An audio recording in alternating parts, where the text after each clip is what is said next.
tuned into the greatest. Allow me to reintroduce myself. The Sultan of SWAT. The King of Crash. The Colossus of Clout. The Colossus of Clout.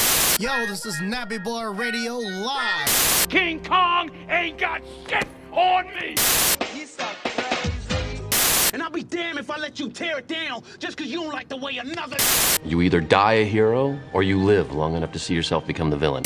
Everybody stay where you are. Chill the F out. I find your lack of faith disturbing.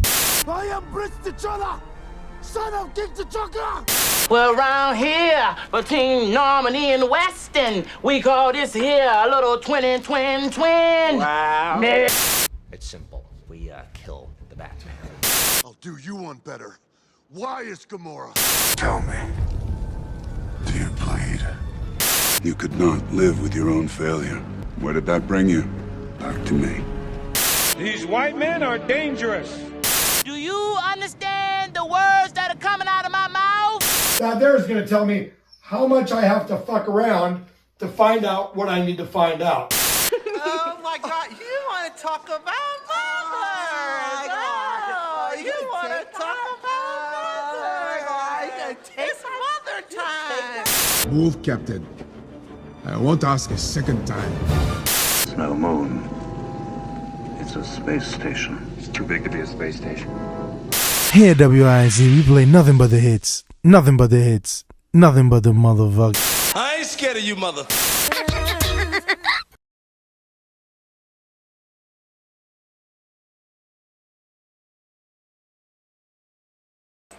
What's up and what's going on, fellow fanatics? I appreciate everybody being here this evening. I told you guys that I was going to stream with everyone on Friday. That obviously ended up not happening. We did not stream Friday, but one of the reasons that I did not end up streaming on Friday was because I wanted to make sure that before I came in here with you guys and talked, and it's not just myself today, it is myself, Q, and Corey.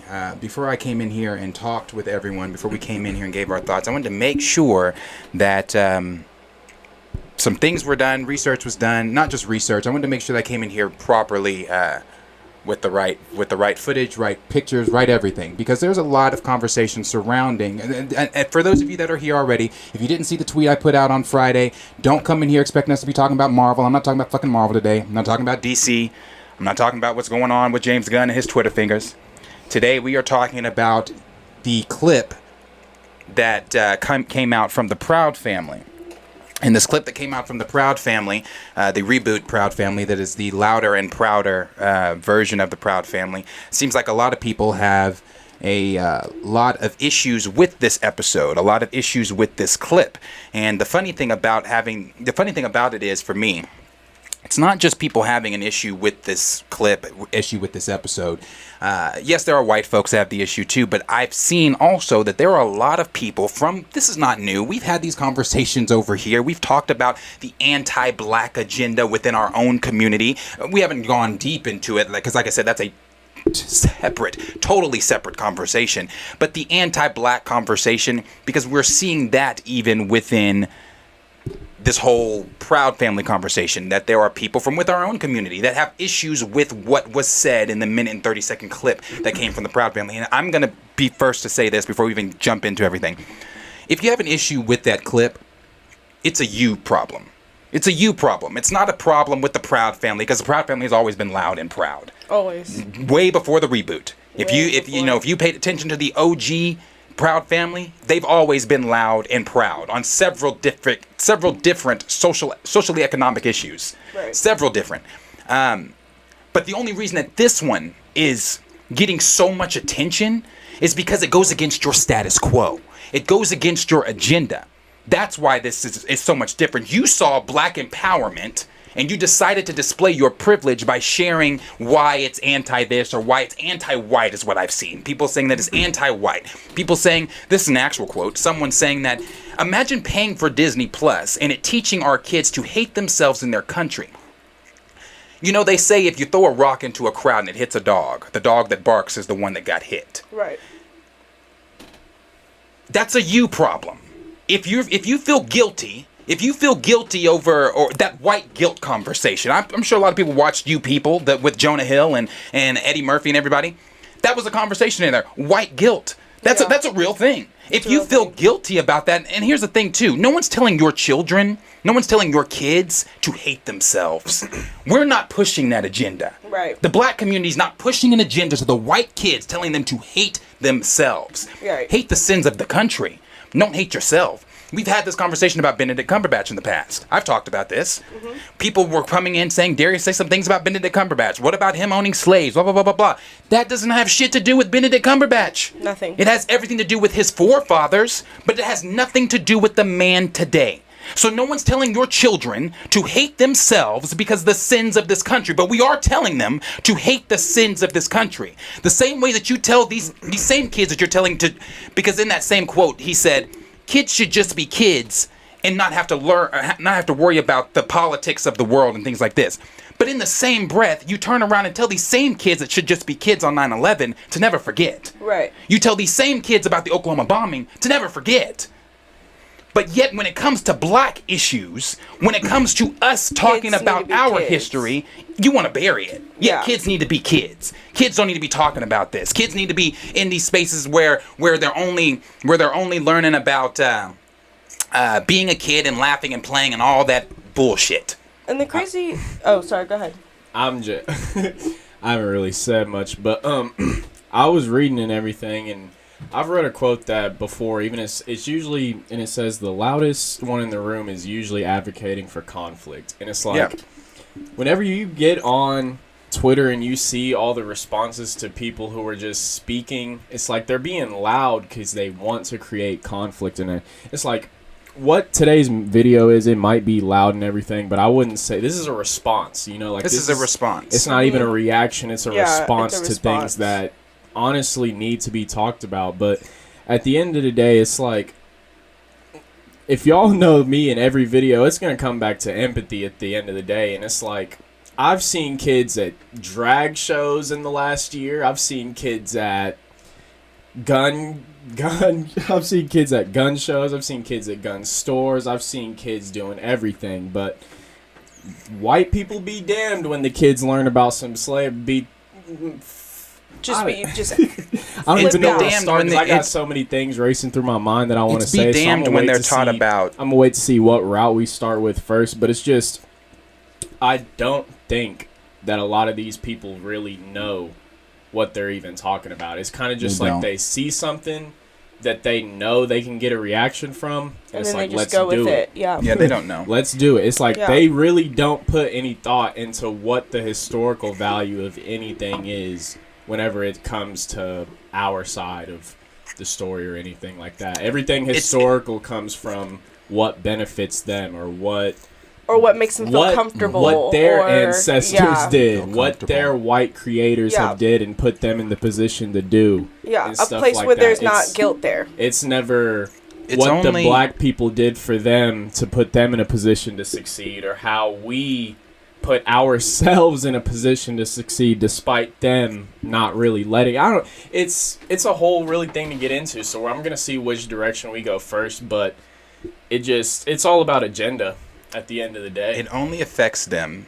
They only like to talk black history. And as I've said many times over here, many times, if you're new here, if this is your first time watching, this may be your first time hearing me say this. This is why I refute Black History Month. Black History Month is not a thing to me, because you cannot reduce my history to 28 motherfucking days. That's not possible.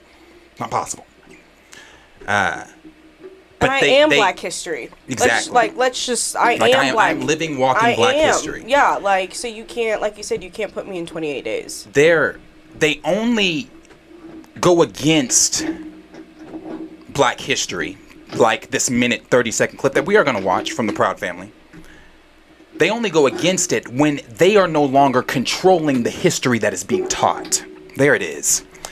When they're not controlling the history that's being taught, then they have an issue with it. This is why they refuse to teach critical race theory. Exactly. Because they can no longer control the narrative that's being taught. it goes against their agenda. Like you said, it makes them uncomfortable. It's not the fact that this scene is lying, like I've seen people saying. Some people have said that this scene is filled with so many lies. No. It simply makes you uncomfortable. Exactly. Telling the truth, black empowerment makes them uncomfortable. It does. In 2020, having those conversations made white people uncomfortable. Yes. It did. Yes. It did. No one wanted to have those conversations. That's why in 2020 people were saying, if you want to know, educate yourself and go look it up. The same way that they went and looked up this clip from the Proud Family, because none of you out there, none of you can convince me that you at home in your white suburban households are sitting down with your kids and you're turning on, out of all the shit on Disney Plus, you turned on the Proud Family? Yeah. Fuck you, I'm not stupid. Yeah. No, you didn't. You didn't turn on the Proud Family. You didn't watch season 1 of the Proud Family, the reboot. You didn't watch the first few episodes before this episode of the Proud Family, nor did you watch the OG Proud Family on the original Disney. And that was you another didn't watch question the shit. that I was going to go into. Like, did any of the people that are speaking on this, did you take the time to even watch the full episode, No. or are we just looking at this clip? They're And you looking know at the the clip. answer to that. You already know the answer to that. Yeah. You know, and it's crazy, like, going back to what you said, how automatically when it comes to our black history and kids, it's, oh, well, kids have to be kids. Why are we not addressing the elephant in the room that kids now and back then have to deal with these topics every single day? Every day. And even more now because of social media. Because of what's being put out there, because what's being taught versus what's being, seen. Yeah. So these are conversations that need to be having. There are parts in Oklahoma, in America, where it's like white children won't see their first colored person until the age of 5, 6. It's like that's not a and that's why it's making them uncomfortable, because it's like white people try to shelter their kids from black culture, the black community as much as they can. It's like they don't want to see anything on TV about it, but it's like once they see something targeted for a kids show, not targeted, but a kids show talking about, so it's going to outrage them, because it's like, oh, why are you targeting my kids with this and that? But it's like at the end of the day, and I think it's more dangerous of the fact that they're not educating their own kids. Exactly. Like, that's what it comes down to. If you're not educating your own kids, they're going to find... Well, they're educating them. They're just educating them in their way. But that's my thing. They're going to find... I mean, maybe not. They're going to find out some way. It might be from the Proud Family, But the way we live in today's society and everything, they're going to find out about history, and they're going to know everything's historical values and stuff like that. So it's like, why shelter them from things that have happened, It's like, they go to school, learn, like you said, they go to school, learn about 9/11. We go to school, we learn about... schools take kids on field trips to the Oklahoma Bombing Memorial. Yeah. Right. It's like, I don't see the point in sheltering your kids from black historical value or black history, anything like that. Because they know it was wrong. And they know it was wrong. That's why. They always like to say it was so long ago, let it go, blah, blah, blah, blah. But they know it was wrong. They know, and I think a lot of people, too, look at it as, well, if we teach them this history, then that's teaching them to hate white people or hate people that go against this agenda, and that's not what it is. We're teaching them history so that we don't repeat it. How do you, going back to the whole kid thing, how do you as a person, as a parent, expect me to raise my child to respect children like you and who look like you, but you're not in your home enforcing the same rules? And that's How does that work? And that's what I keep saying. Empathy. No empathy. There's no feeling empathy. what other people feel, but at the same time, it's self-awareness, Like, no... I've never heard either of you, any black person I know, sit there and look at a white person and you did this. Like, we all know it's history. We all know it's the simple fact of you need to be self-aware of what your history is and what your history holds and what you've, not what you've done, but what your history and your ancestors have done. In the sense of, no, it's not your fault. No, you didn't do anything, and you don't need to be sorry or apologize. Nobody's sitting here, no apologies are needed, anything like that. But it's the simple fact of, like, yes, I know, like, I feel empathy. Right. What you are saying, not just disregard what you're like, to actually sit down and listen to what people are saying and actually having a conversation instead of having an opinion and only going that one way. I don't know. Right. It just, not willing to listen is crazy. And all this ignorance has stemmed from the season 2 finale. For those that are unaware, the season 2 finale of the Proud Family. I believe it's episode. No, I don't even know the episode. I know the episode is titled Juneteenth. So this is all stemmed from that, and it's like I said, it's with white people claiming that the show is teaching what many white folks fear, and that's critical race theory. It's this episode goes. They go in, and they aren't holding back, nor should they hold back. They shouldn't hold back. This episode definitely goes in, but the clip that everyone's talking about that has the controversy, where white folks are hating it, of course. I've even seen people saying, if you're so unhappy, this is the typical one. This is what everybody always says. They always like to say this. If you're so unhappy, go back to Africa. And that within itself is an ignorant statement to make. And the reason it's an ignorant statement because it shows the indictment of the American education system. Right. We're not all from Africa. Yeah. We don't all have roots that tie us to Africa. Exactly. Now, my family on my mother's side, we're from here. As you know, that's my Native American side of my family. Right. We are from here. I know where the fuck I come from. I've traced my family's history. On my mother's side of the family, it stops in Mississippi because we were from here. Now, my father's side, my 7th great grandmother's from Nigeria. I have Nigerian blood in me. So it's like, not all of us though are from Africa. So when you say go back to Africa, it's just ignorant in itself. Again, it's an indictment of the American education system, but perhaps, just perhaps, I don't know, perhaps if our history was accurately taught in schools, maybe you wouldn't come in saying the ignorant shit that you say because you'd be educated on what the fuck it is, what critical race theory really is. You'd be educated. I ain't never heard a black person tell a white person, like, go back to England or go back to Europe or some shit like that. It's exactly. The same, like, the amount of white people who complain about presidency, and I ain't never heard a black person go back to Europe or go back to... I don't know. I'm telling you, the ignorance around the conversation is just an indictment of the American education system. That's what it is. I never thought about that as a counterpoint in an argument to say that to like a white person I'm arguing with. That's never like a thought in my mind. Like a colored-based argument. And honestly, furthermore, that whole go back to Africa thing, you can't return stolen goods. Do you know that? Yeah. I don't know if they knew that. Maybe they didn't know that. Like, if you steal something, you can't then take it back and say, here you go. I'm sorry, I took this. We're done with it. Yeah. Here you go. No, you don't get to return stolen goods. You don't get to, just because that shit, that's not how that shit works, bro. But I'm going to show this, this clip. Especially in today, like, you are way down the line. Yeah. You're way past your time of trying to return, nigga. Yeah. Yeah, and before I even show that, I'll say this again. This is first and foremost, this is not the first time the Proud Family has touched on issues such as this, which again lets me know that you, again, aren't sitting down with your white family in your suburban home watching the Proud Family. You're not. Yeah. Because if you were, there were episodes prior to this one that would have pissed you off too. There were episodes from the OG Proud Family that would have pissed you off too. But you saw this clip. You didn't see the episode. Let's be real. You did not see the episode. You watched the 30-second clip, and from that clip, you saw black empowerment and decided to display your white privilege. Exactly. Decided to display your fear of not being able to control the narrative that's being taught. Exactly. That's what it is. So, We'll tackle or watch this clip really quickly. Let's see.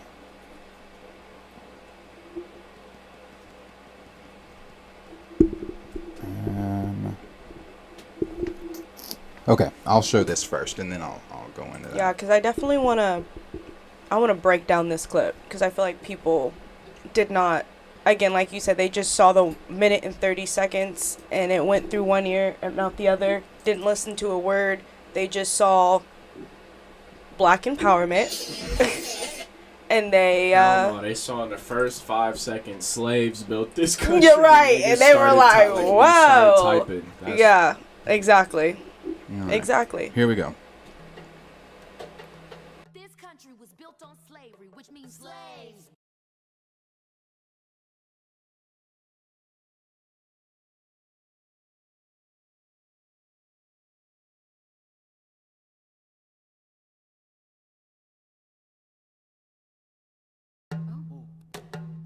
This country was built on slavery, which means slaves built this country. Tilled this land from sea to sea to sea. First there was rice, tobacco, sugar cane. Then Whitney did his thing and cotton became king. And we were its soldiers, 4 million strong, fighting for America's freedoms, even though we remained America's slaves. Built this country. The descendants of slaves continue to build it. Slaves built this country. And we, the descendants of slaves in America, have earned reparations for their suffering. And continue to earn reparations every moment we spend submerged in the systemic prejudice, racism, and white supremacy that America was founded with and still has not atoned for. Slaves built this country. Not only field hands, but carpenters, masons, blacksmiths, musicians, inventors built cities from Jamestown to New Orleans to Banneker, Washington. 40 acres and a mule. We'll take the 40 acres, keep the mule. We made your families rich. From the southern plantation heirs to the northern bankers to the New England ship owners, the founding fathers, former presidents, current senators, the Illuminati, the New World Order. Slaves built this country. We had Tubman, Turner, Frederick D. Didn't they say Lincoln freed the slaves? But slaves were men. And women. And only we can free ourselves. Emancipation is not freedom. Jim Crow, segregation, redlining, public schools feeding private prisons, where we become slaves again. As we celebrate Juneteenth for the umpteenth time, our account is still outstanding. Cause this country was built on slavery, which means slaves built this country. And we demand our 40 acres and a mule. Bump that! You can keep the mule. Keep the 40. We're taking our freedom.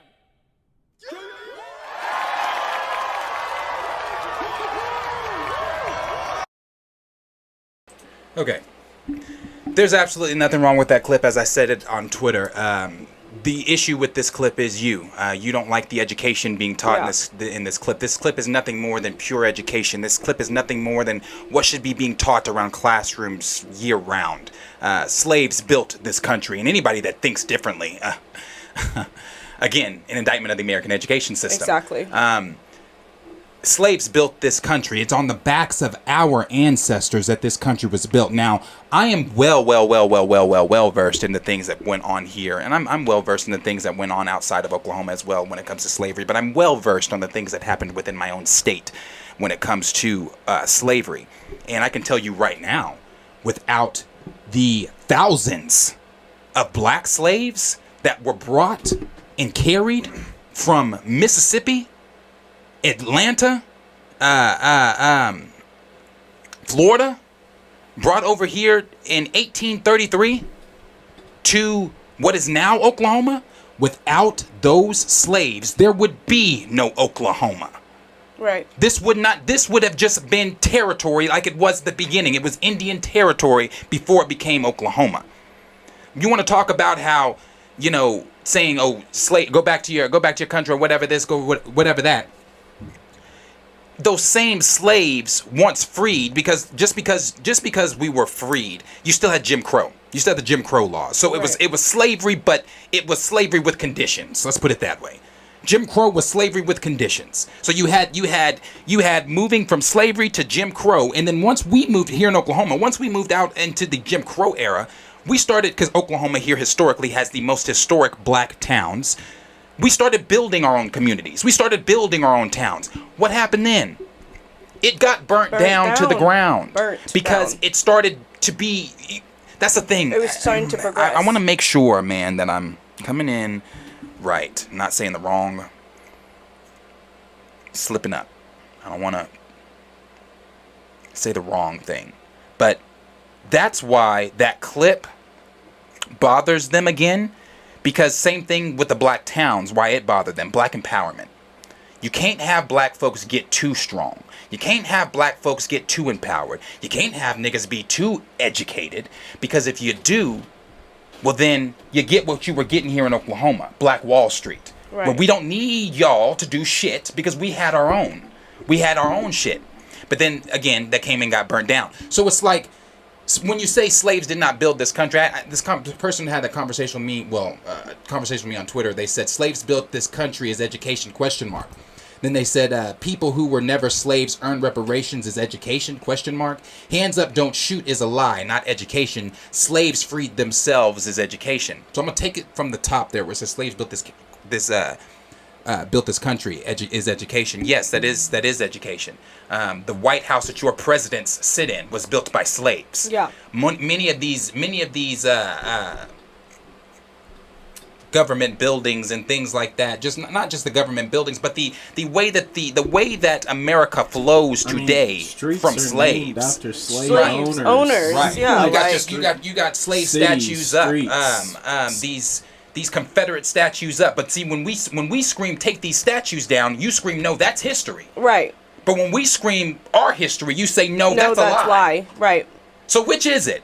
Which is it? Is it a lie or is it history? You know? So again, when it's against the narrative that they cannot control, then it becomes where it's a lie. It becomes where they're fearful. And again, this video shakes white supremacists to their fucking core. It pisses them off. It scares them. They're fearful of shit like this. The same reason like when Colin Kaepernick took a knee. It wasn't the fact that it scared them. Scared people. It scared them because of the conversation that surrounded him taking a knee. Exactly. When LeBron and them spoke up and they were told to shut up and dribble. Why were they told to shut up and dribble? Because it scared them. People, Strong black voices intimidate them. It intimidates them. So when we're not in a corner shying, talking low like a mouse, we're fine. When you stay in your lane, you're fine. But the minute you step out of your lane and you start to speak on black empowerment, you start to speak on things for this community, you start to go against their narrative of white supremacy, well then now we're just making shit up. Now it goes to that exactly. It's those loud crazy niggas that won't shut up. Yep. It's that whole the whole thing, like the dude said. Imagine paying for Disney Plus just to have Disney tell your kids to hate themselves and hate this country. That's what it turns into. Right. It turns into those type of conversations. Right. And again, no one's telling your children to hate themselves. And to add to that, Kylie, who is across the street from me, one of my best friend's girlfriends. They have 2 children together. 2 obviously black children. She's white, he's black. She teaches second grade school here in Oklahoma, and we had those snow days a couple days ago or whatever, and for her class she assigned a Black History Month assignment. And it's a typical Black History Month assignment, the same one that they only want to teach about. They don't want to teach you about what happened in Selma. They don't want to teach you about the Little Rock 9. Right. They don't want to teach you about the exonerated Central Park 5. They don't want to teach you about Emmett Till or what the real story of that. They don't want to teach those things in school. Of course, they only teach you about peaceful Dr. King, who you still shot down, but okay. Right. Peaceful Dr. King. Rosa Parks and how she refused to get up. We know that. And Harriet Tubman, how she freed the slaves. Those are the main 3 that are taught in schools. And those it's scratch of the surface. Exactly. And those are the 3 that she assigned her assignment over. They're second grade. So she had them. The assignment was just to color the sheet of the figure, the iconic figure, historic figure, and then below put what they stood for, what you learned about this person. Everybody in the class did it except for one child. It was a white child. He came and told the class that his mommy and daddy told him he didn't have to do this, and that it was stupid. He doesn't need to participate in assignments such as these. To where the black little boy, I guess sitting next to him, this is what Kylie told me, asked him, well, does your family not like black people? To where he did not answer. To where the next day he was pulled from the school. He now goes to a different school. So for the idea that we are teaching your children hate, no. That shit starts at home. Right. You're teaching your children hate at home. Because the idea, also, I've seen people saying that racism, like you said, somebody said racism's on a ventilator. Whoever said that is ignorant as fuck. Yeah. Racism's not on a ventilator. Racism has been breathing just fine on its own. On its own. Shit is evolution. Yeah, when Darius sent me the topic yesterday, I started doing research, and I just came across a lot of different, people who had different opinions about the clip. And one of the opinions, he started the video straight up saying that he believes that racism is dead and it's on a ventilator. And clips like this just hook it back up to, or it's on life support and it hooks back up to a ventilator. This shit is so ignorant to me. And it's just so crazy because I literally just had a whole racist encounter with a man 2 days ago at work. So it's like, how can you sit here and look people in the eyes and say something like that, but yet you're taking the whole time to talk about this clip?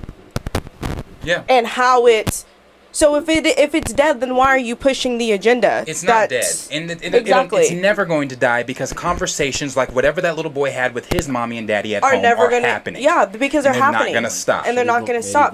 But can we go back to that conversation? The fact that the little boy that asked him, or the little girl that asked him, well, do you not like black people? That should tell you something right there too. That's a conversation also being had at home. Mm-hmm. Yeah, it is. He saw the signs right there. It is.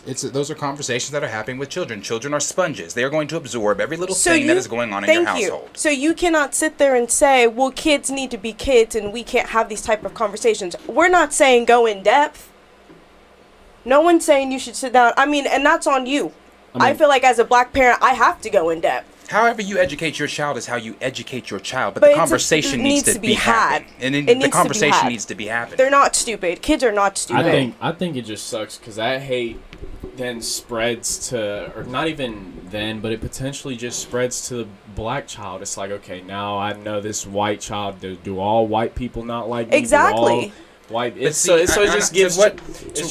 Sorry, to what Chill just said. Grade 2 though. Yeah. You know, honestly, I would have thought that at one point as well. I would have thought to myself, grade 2, do we need to be... Not surprised. But no, we do need to be teaching these kids that because children are having these conversations because these conversations are happening at home regardless of if they fully understand what they're repeating. Yeah. Their conversations are still at home. That little boy that refused to do the assignment because his mommy and daddy told him not to, and then the little boy asked him, "Does your family not like black people?" To where he didn't reply. This is now being woven into him to hate black people. Right. To see that the black history is not important. So yes, even at grade 2, these conversations need to be happening. I'm not saying you have to go in depth and tell them all about, you don't have to go into the nitty-gritty of it, but the conversation needs to take place. The conversation has to take place. And I think, to back up on, your comment, grade 2, I mean, I think it is harder for people who may not have kids or maybe not be around kids, but kids start asking questions at a very young age. Especially today. My godson, when he was like 3, 4, I remember him asking his mom, well, how come I look different than other kids? Well, how come this boy is darker than me? Finish that. And she told him, because you're black. Well, how come this boy in my class is darker than me, but then this kid in my class is lighter than me, but I'm black? Kids have questions nowadays. They do. Because they notice things. They do. It's not even just nowadays, because growing up, that was one of the main questions I had. Like, biracial kids have that question the most, because I'm not saying they get racism the most, but it's like, biracial kid, like, I was teased, black kids, you're not black enough, white kids, you're not white enough, you're not black, it's not this and that. So it's like, I was always going, and it's like, I'd never go have a conversation with my dad at work or whatever. So I'd always go home to my white mom, or not even white, she's European. I'm from Germany. My mom's from Germany, anyone who doesn't know. But I'd go home, European mom, and it's like, she doesn't even really know what American school systems teach and stuff like that, because she didn't grow up here. So it's like, she telling you just got to go, you got to go do it. You got to go back. You got to go to school. You got to go learn. That's all she knew. It's like, I respect her for that and all that. But at the same time, it's like, I was going to school with white kids who it's like, oh, why is he not, why is he white, is he black, why his hair, I don't know, this and that. So it's like, kids have questions from the age of 4, as soon as they touch pre-K. Because I'm telling you, as soon as you hit 4 and you go to school, that is the main, when sheltered kids start seeing people of culture, that's when they start seeing diversity and stuff like that. So it's like, when kids get to school, that's when they start having questions, in my opinion. Or even if they babysitter, daycare, stuff like that, when they start seeing diversity and they're sheltered, that's whenever kids start having questions and stuff like that. Exactly. And to add to what you were just saying, I'm gonna show a clip here in a minute. But to add to what you were just saying about kids seeing different things, my nephew across the street, bro. Like, Madden is 8 years old. He's in the 2nd grade. And he just got new pajamas, right? New pajamas. This is not the first time he's brought up, because he's brought up his skin. He brings up his skin so many times. Like, his mom will call me and she'll be like, I don't know what to tell him, because he brings up his skin all the time. He's always like, you know, because his mom's white, his dad's black. He goes to school, he sees certain things. He's like, you know, why am I this color? And why is everybody else like this? Because he goes to a white school. Right. We live in Norman. Why is everybody else white? You know, blah blah blah blah blah blah blah blah. He just got some new pajamas for Christmas, and they had black ninjas on them. Bro, I swear to God, I'm not exaggerating. He was so excited. I've never seen a kid get excited about clothes, you know, at that age for Christmas. He was not excited about the pajamas, getting to wear them. He said, "Oh my gosh, they look like me on my pajamas." And I was like, "Holy shit." It's crazy. It's a real fucking conversation. It's a real conversation. It's real. It goes back, and again, I hate to do this, but it falls in line with that whole recast conversation of representation. Yeah. Why representation matters. If you want to bring it up, I was going to bring it up. Because, again, these kids are watching. That is why it's important for black shows or shows in general to touch on our history so children can feel represented, so children can see where we come from. Not just black kids, but white kids too. I've said this many times when talking about the Black Panther. It's important for other races, for other countries to see black folks outside of being the villain, outside of being the robber or things like that, because those stereotypes stick with us. They stick with us. Like, I have so many clips I'm showing. I swear to you, like, this is the first one I'm going to show. First one I'm going to show is this. This is from the Proud Family. So for everybody saying, like, the Proud Family is trying to be woke. No.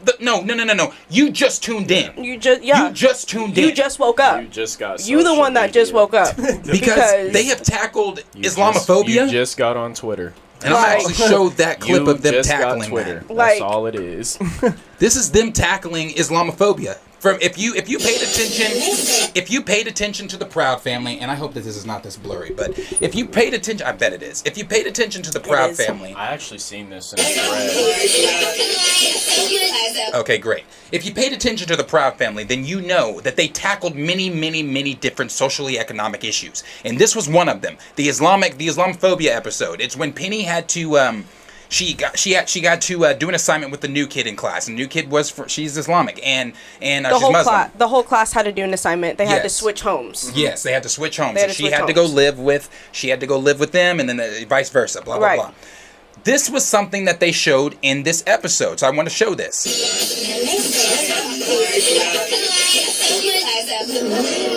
Actually, sorry, I didn't mute this. Bear with me 1 second.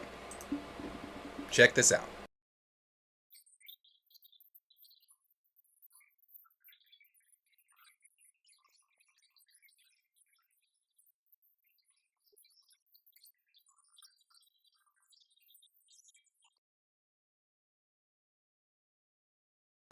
I wanted to show that because, again, this is not new for the Proud Family. If you see right here, this was stuff. This don't act like this is new shit. This is stuff that people have dealt with. Yeah, this is the OG Proud Family dealing with what was and still is very real for Muslim people. Yeah, for a lot of people till this day. Exactly, being told to go back to your country. Anyone not from America. Anybody not from America. That's what they're told.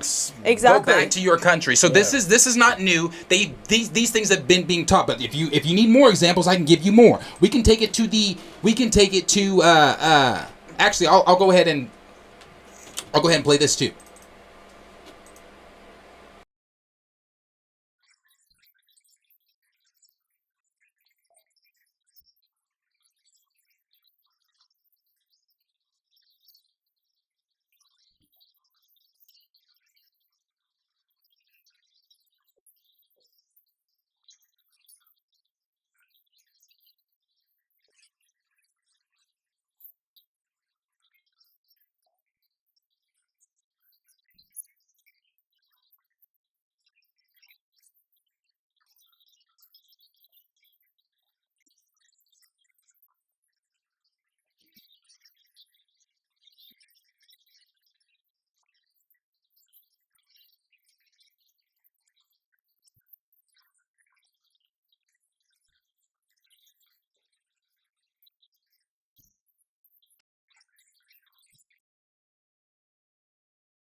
Okay, I wanted to share that too because that's in the same thing. It's in the same clip, so it's not pretend like this shit, like these type of issues being in cartoons or children-friendly shows is new. I can take it back further. I have several, bro. I have several. And side note, yeah, I have several. The Proud Family when it originally dropped, they were in middle school, and now this season, like the Louder and Prouder, they're in high school.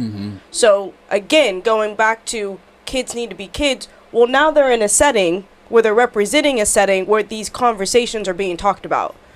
Yeah. Like so I whether said, your high school child is watching it or your 8-year-old is watching it, whatever they're watching, it's still being talked about. Yep. No, it is. It's going to continue to be talked about. And, you know, like I said, this is not new territory for the Proud Family. It's just simply the straw that broke the privileged back. Oh, yeah. That's all it is. It's simply the straw that broke the privileged back. I mean, when you're saying some of the blatantly ignorant shit that you are saying, you're basically saying that our history does not matter. That we don't matter. Because you are spitting on our history. You're saying like, oh, no, that's a lie. No, bro, it's not a lie. It's a lie because it goes against it goes against your lies. Exactly. That's what it is. It's none of that at all. Hold on, I want to get to that other clip. Those other clips. Okay, here we go.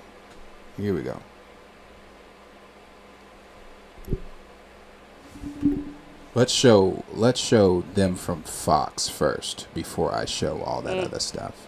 Because Fox News had some shit to say. So let's hear what Fox had to say. Has some shit to say.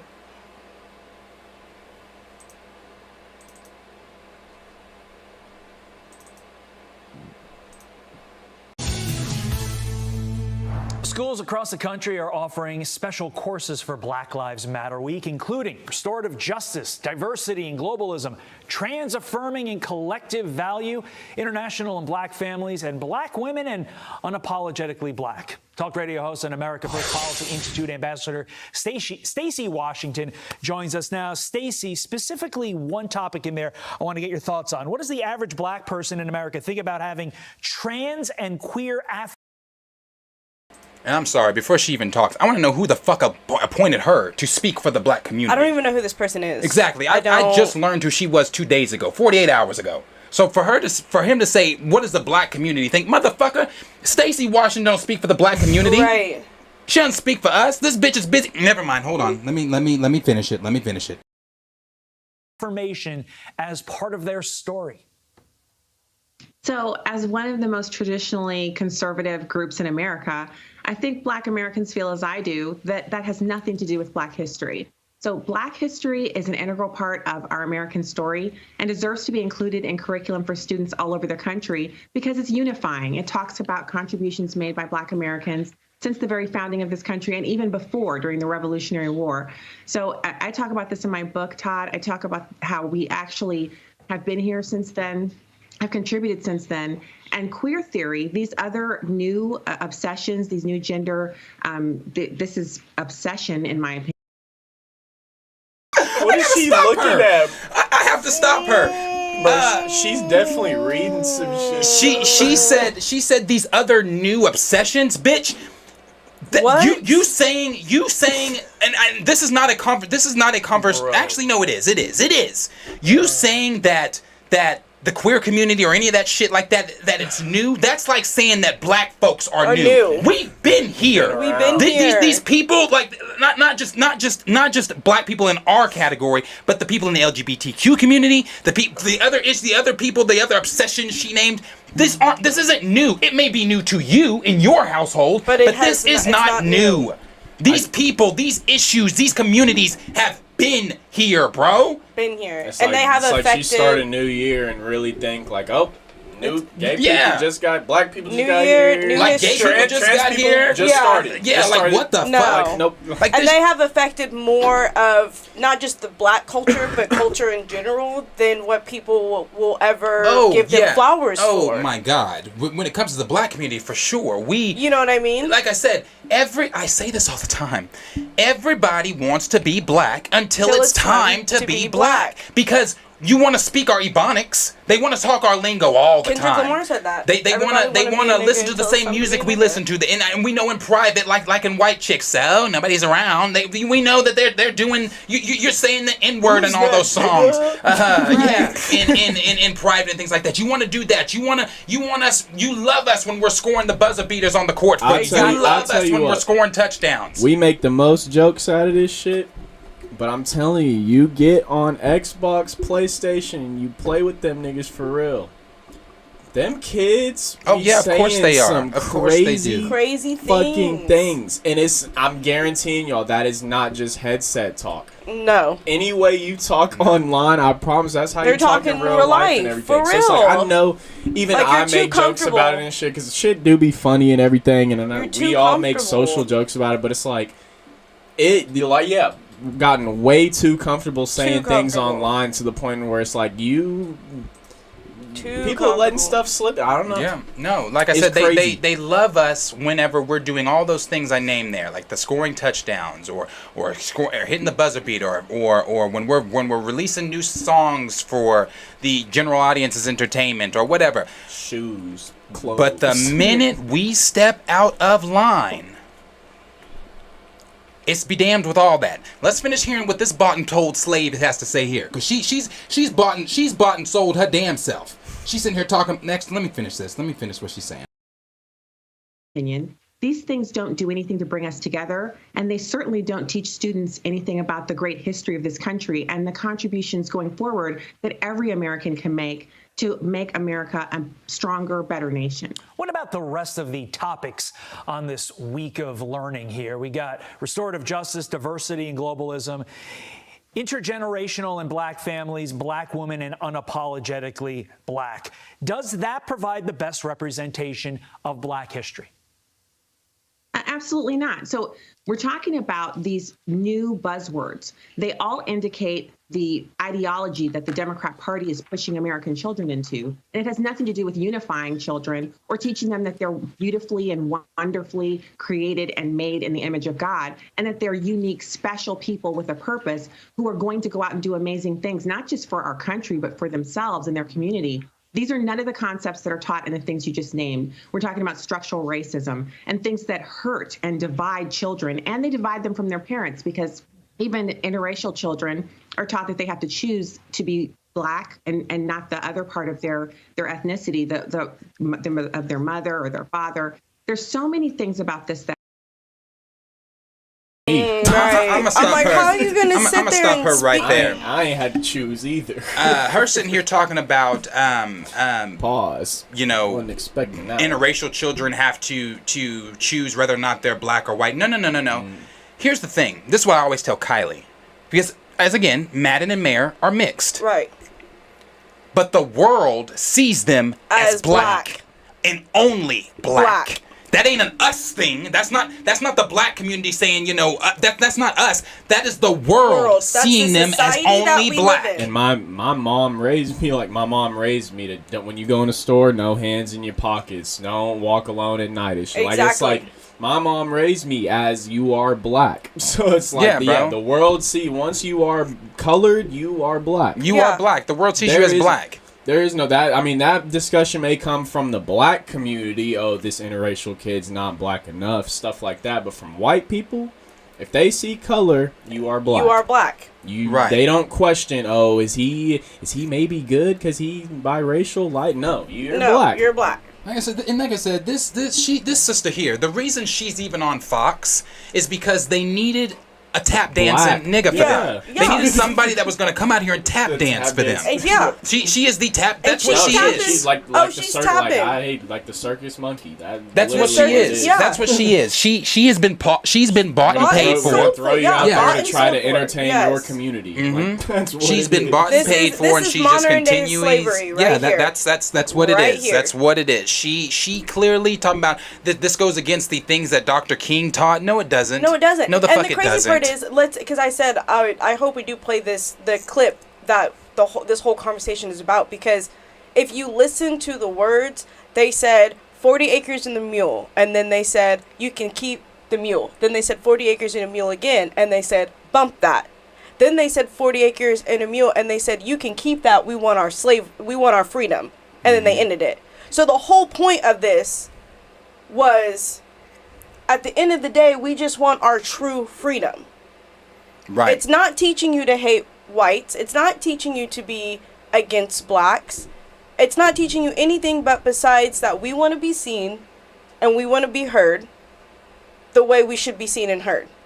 And everyone's taking it and like running with it in different directions. In this interview alone, she brought up politics, she brought up God. She brought up Democrats. Talking about children she brought in up school, children's in schools and agendas. How are you saying we're all over the place? She's all over the place. Like I said, she's the tap dancing. She's here for show. She's here because she's black. That's the only reason she's there. Because they couldn't have another white person up there talking on black issues, so they needed a tap dancing nigga. And it's like to come in and talk for them. It's crazy because it's like we're saying all this now, but in the back of my mind, I have empathy because it's like I know if she didn't get out there and say this, she might not have a job. So exactly. It's like you know she might. It's like part of me, you know. It's like how true I have no parts of that. Yeah, I know. That's why I know you ain't say shit about that. But it's like part of me. It's like, damn, you know, you got a job, but it's like at the end of the day, you a sell out for a job. You know, it's like when you sell out some things, it's like it just don't really matter. It just don't matter at this point. But hey, I don't know said who what she. You said. I don't know who she got to feed. So you said what you said. I'm not to. And if that's the choice you made, then I guess if that's how you making your bread now. Yep, and for her to actually let me play the last part here that she said, because she goes on to say that these aren't the type of cartoons that she grew up with, and the sister's clearly older than me, so I don't know what she's talking about as far as cartoons that she grew up with, because I have seen a lot of those old cartoons too, and and I'm gonna show it because a lot of people don't get it unless you actually see it. Right. There's a lot of old clips that touch on a lot of old shows that touch on socially economic issues. Bro, so like that niggas only like the Boondocks because it's black people making fun of themselves. Exactly. And that's when it's appropriate. That that's shit's when funny it's and everything, but if like y'all watch that shit for what it really is, there's real shit that they're talking about in there and everything. So exactly. It's like all this shit has been on TV. This is and whether nothing it's new. popular or not, whether it's mainstream or not. That's literally what TV shows and writers do. Exactly. They try to make shit in their shows relatable to stuff that's going on in real life. Exactly. How many times we watch the fucking Simpsons do some shit that relates or predicts some shit in real life? Thank you. Exactly. Right. It's like that's literally what entertainment is. Okay. Hold on one second. I'm going to play this. Let her get her last final little thoughts out. Hurt and divide instead of bringing us together. It should be noted that the group behind Black Lives Matter at School has raised more than $103,000 for its National Week of Action. Not enough to buy 3 mansions in L.A., but still proving that this is all about money nonetheless. Meantime, Disney getting a lot of criticism for its reboot of The Proud Family. Here's a clip. Slaves built this country, and we, the descendants of slaves in America, have earned reparations for their suffering and continue to earn reparations every moment we spend submerged in the systemic prejudice, racism, and white supremacy that America was founded with and still has not atoned for. That's much different than the He-Man cartoon that I watched growing up. What's your reaction to that CRT cartoon, Stacey? Okay, so we grew up watching Sesame Street and He-Man and other cartoons like that, right, Todd? So we were busy thinking about how we could, have superpowers and do amazing things. And these kids are being taught that they need to look at each other by the color of their skin. It goes against what Martin Luther King taught us. It goes against what the Bible tells us about unity and being together in the brotherhood of man. But most importantly, did you hear how horrible that sounded? No creativity, no actual fun for the kids. So what do we want to do? Well, parents, you need to be involved at your kid's school. You need to, if you see this kind of curriculum, object to it. Go to your school board meeting and say you don't want your kids actually exposed to this. Talk to their teachers. Offer up an alternative. Did you know that the first ever Special Forces operation was led by a black man during the Revolutionary War? That's the I can't listen to her anymore. I'm done listening to her. But I wanted to get to the part where she talked about how, these aren't the cartoons that I grew up with. The cartoons I grew up with, the cartoons I grew up with was Sesame Street, and it didn't talk about these things. It didn't? I was about to say, Hey, Telly. Hey, Gina. What's up, Tully? Hey. I'm back, Mr. Hanford. You can go home now. Oh, excuse me. Hello? Yes, this is she. What? What are you talking about? How dare you say so? Who is this? No, who is this anyway? What makes you think you can just call up here and say something like that? Who is... Hello? Hello? What is your problem? Whoa, what was that? Some guy saying some awful things about me and Gina. Yeah, he must have seen us playing basketball or jumping on the mattress. What did he say? Tully, there's just some really stupid people in the world who can't stand to see it when people of different races are friends. So she said when I was watching Sesame Street, we weren't talking. That's Sesame Street, and this is not the first. That's not the only time. This is a clip from '93. This is not the only time That Sesame Street has touched on political or socially economic issues like this. This is not the first time. That's not the first time. But if you need more, because again, there are people out there that are probably thinking to themselves, "Oh, that's whatever. If you need more, let's take a look here." Static Shock. Since she's talking about superpowers, right? She says superpowers, now right? I see why Richie acts like a hood, Maggie. That kid's a bad influence. All his kind are. Keep your voice down. It's bad enough I gotta deal with them all day long. Now one of them's in my house. Superpowers. We were dreaming about having superpowers. That's a superpowered individual, right? In this episode, he is at his friend Richie's. If you watched Static Shock, you know. He was at his friend Richie. Richie was his best fucking friend. Richie was white. Richie's daddy was racist as a motherfucker every fucking episode. Every episode, they did not hold back. To where Richie, Virgil stayed the night with, Static Shock stayed the night with him for one of the first times. And his dad worked the night shift. His mother and him thought his dad was going to be working the night shift. And Dad came home early. And that's the reason why he wanted to stay the night, by the way. Because there's like... No. Virgil didn't know. Static Shock had no idea that his daddy was white. No, but that's why... Oh, that's why Richie wanted... Yes, that's why Richie wanted him to stay the night. Because he knew his dad was going to be on the night shift. Richie wanted him to stay the night because they thought that their dad was going to... Or his dad was going to be having the night shift. Well, his dad didn't have the night shift. Dad came in and saw Virgil and was like... He's like, yeah, Dad, this is my friend Virgil. I've talked to you about him so much. He's like, yeah, but you didn't tell me a lot about him, obviously. You know, blah, blah, blah. Right. So many things so many things. And so for them to say, cartoons weren't doing this when I was growing up. You're wrong. You're wrong. I just gave you two examples. Examples that they used. She said Sesame Street. I showed Sesame Street. She said superheroes. I showed a superhero. These are both cartoons, not just cartoons, but children-friendly shows that have touched on these same topics. Right. The only reason that this kind of went under the radar is because...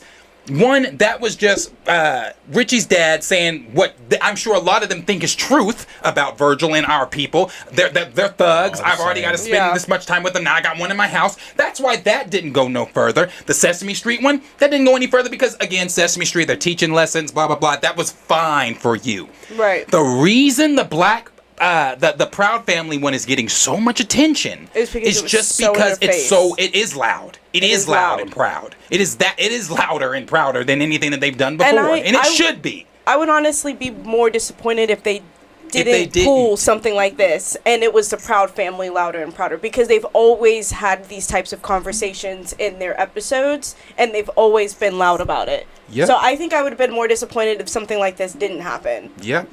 And then you've got Stacey Washington still talking about back when I was growing up, we didn't have this, we didn't have that. Okay, let's take it back further. Maybe there's somebody that's a little bit older. So let's show this.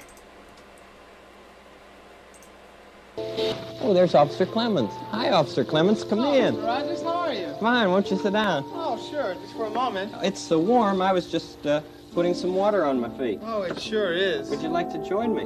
It looks awfully enjoyable, but I don't have a towel or anything. Oh, you share mine. Okay. Sure. Oh, Come along. man. I'll put some more water in here. Oh. This is going to turn into a beautiful day. You like bare feet? Well, yeah. As I grew older, I liked it more and more. Uh-huh.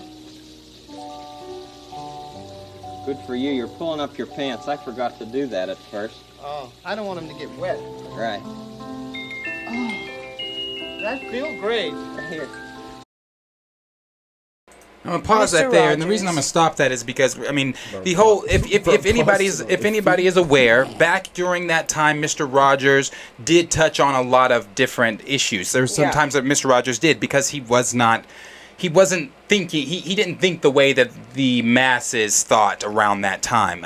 Sherman, I believe, was the officer's name. Officer Sherman. He was the only reoccurring black character on the show. Right. He was the only reoccurring black character on the show, and he was the police officer. And I remember I watched an interview with the actor that played him, where when they called him to be on the show, they said, "We want you to be a police officer." Now you have to remember, this was during the time of the civil rights movement, where police officers were going at black protesters with dogs, with water hoses, with batons, beating the shit out of motherfuckers and everything like that, just for simply wanting civil rights.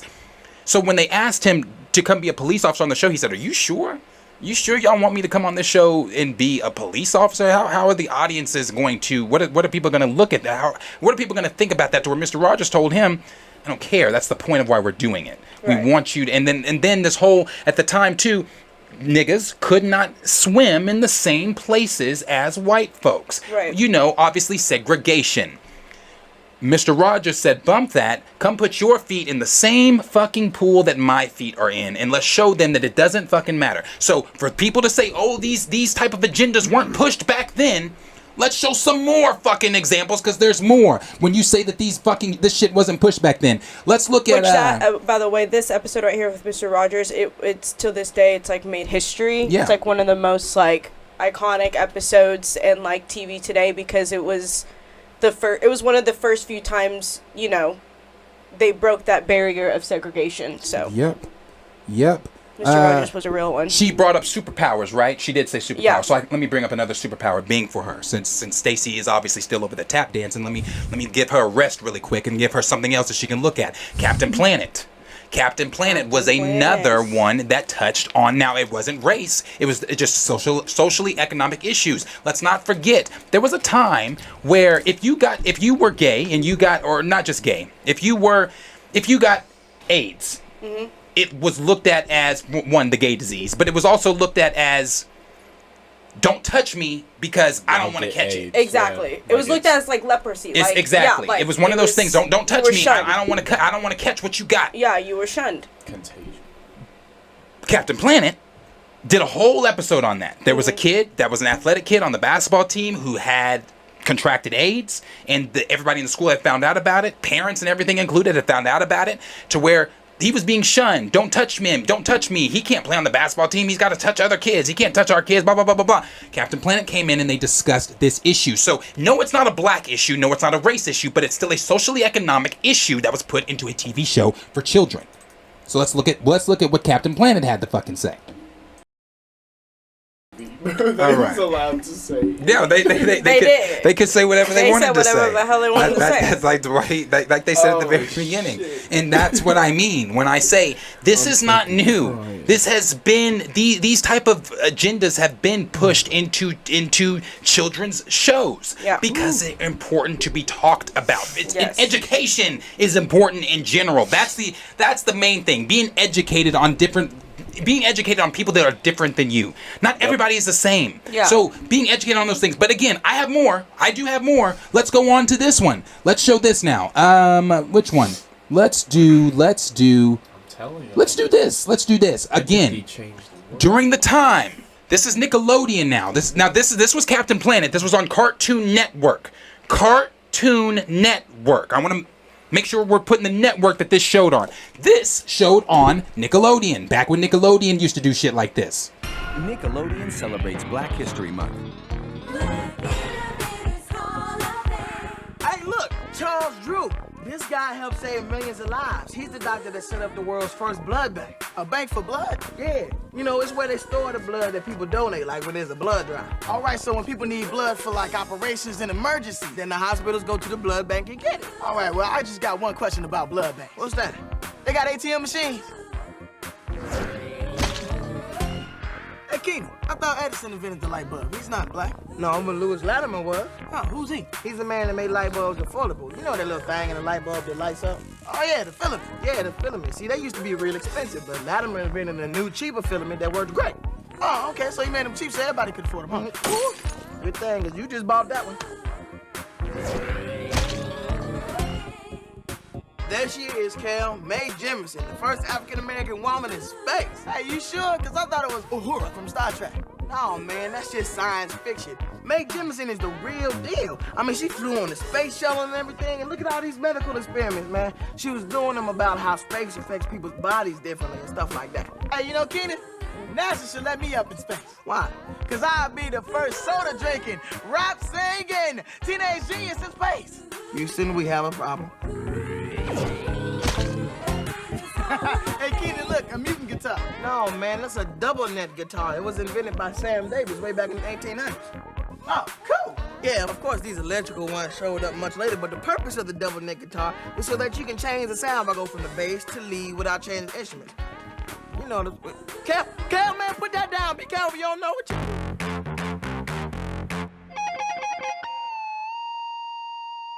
Any requests?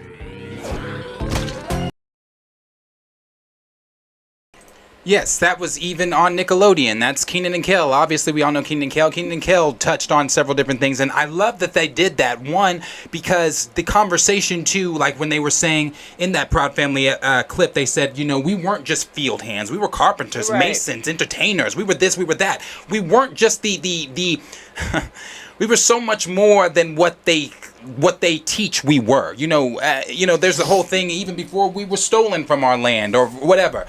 We come from kings and queens as well. We come from nations that were great nations before being pillaged and colonized, and things like that. But the thing that they talked about that I really like that they talked about here was the inventions by black folks here. Right. The things that black folks have given to this this great nation.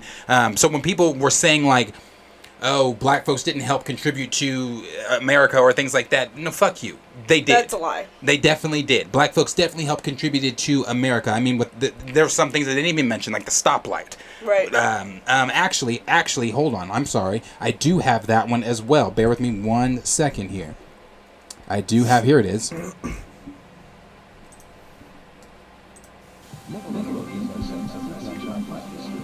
So when they before I play it, when they say that black people didn't help contribute, okay, well then you tell me what you get from this. Nickelodeon presents a message on Black history.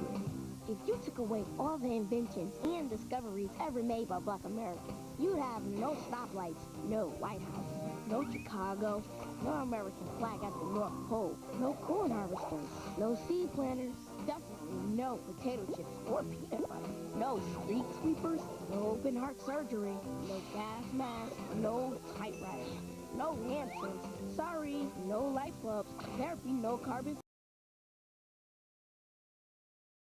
So yeah, they're talking there on just all the different things that black folks have contributed to, again, this great nation. There are other things. Hold on. Yeah, I came prepared because I wanted to make sure, because motherfuckers don't get it unless you actually show them. It's funny. I scream recast T'Challa all the time.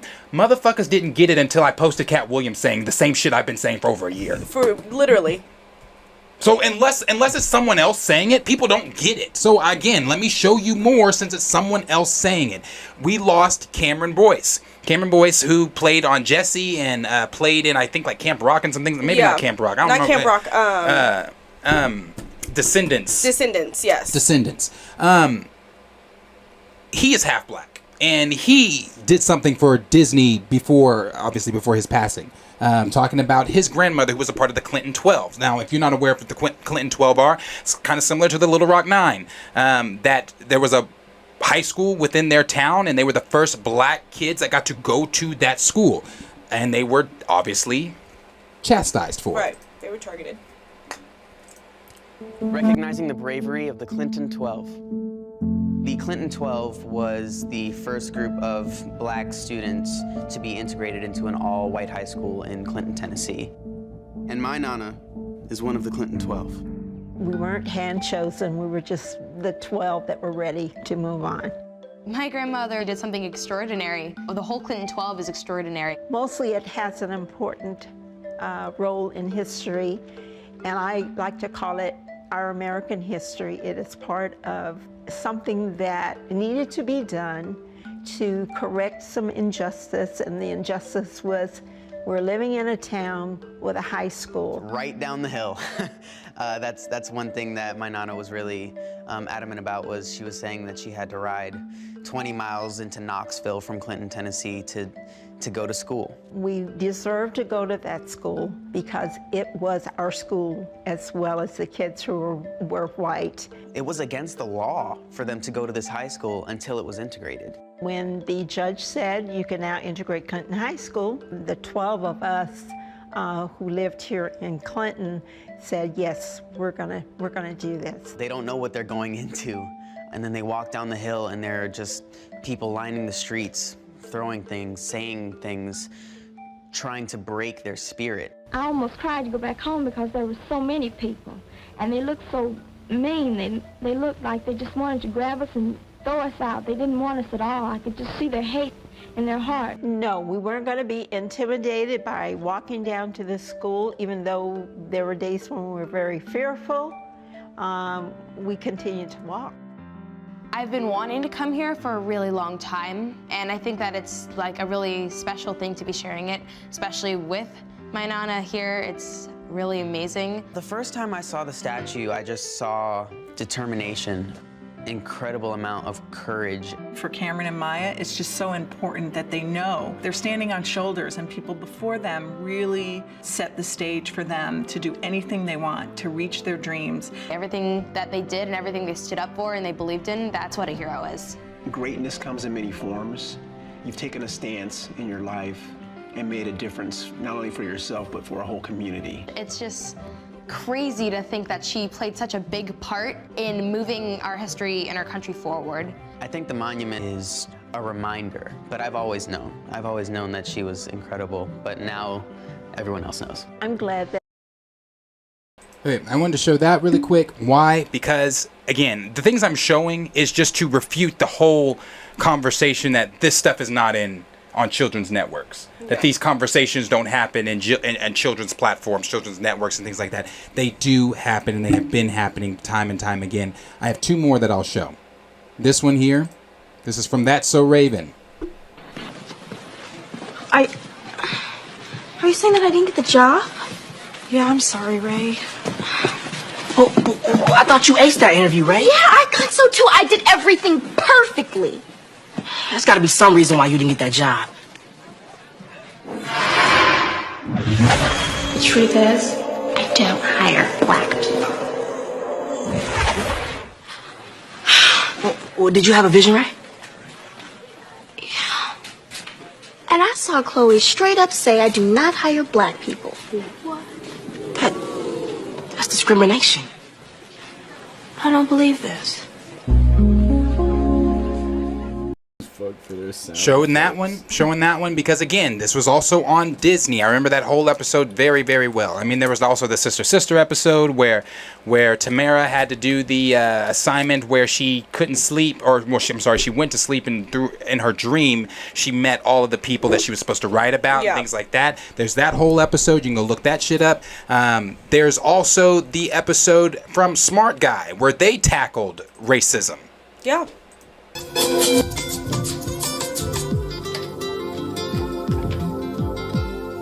What's wrong? I showed Hendra the tape, and she basically showed me the door. Even with all of that evidence right in front of her, she still didn't see it. So I quit. You were right. I wish I wasn't. But in this world, honey, there's always going to be people that can take logic and facts and twist them to their own point of view. So you want to go down and hit her now? Maybe that's not the best way to handle this. We're shopping at Stilo.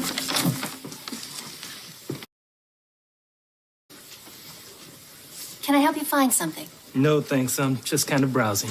Oh, okay.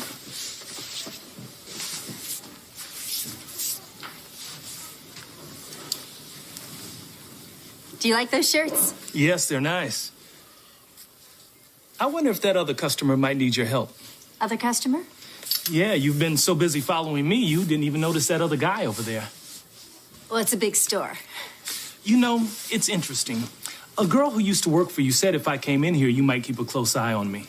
I don't think what I do is any of your business. Here's the funny thing. It is my business. My name is W.J. Reese. I'm the founder and president of this company. Surprise. Well, hello again, Miss Hendra. I see you've met Mr. Reese. Yeah, in fact, we were just about to go to the back and have a little discussion about company policy. Follow me, Miss Hendra. You seem to be good at that.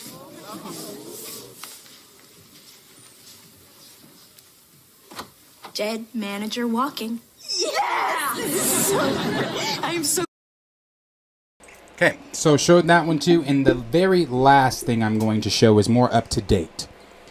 This is showing that these type of things, regardless of your personal feelings, regardless of the agenda that you might have, regardless of what you may be personally teaching in your household, if you don't like the things that are being taught in the media, turn off the fucking media. Do not turn on the Proud Family. Do not watch some of these things that I've shown. If you have a problem with the message that they are sending out to your children, don't put it on. Right. Teach what you want to teach and teach your children how you want to teach your children.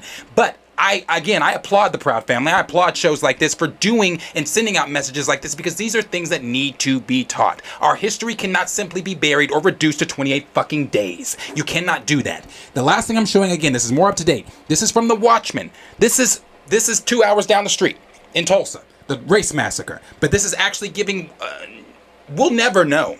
We will never fucking know. Have an idea of what the massacre looked like, other than speaking with you and I's cousin, Viola Fletcher, who is still alive today. She was 6 years old during the race massacre. She's 106 today, and she still lives in Tulsa. She received reparations. Her family has received reparations for the injustices done to them. It wasn't enough, in my opinion. It wasn't enough, but the injustices done to them down in Tulsa. But I want to give you the last thing here, before I kind of start closing this down, is from The Watchmen. It's the Tulsa Race Massacre, and I pray that I can show this whole thing, because this one to me is one of the most important ones. No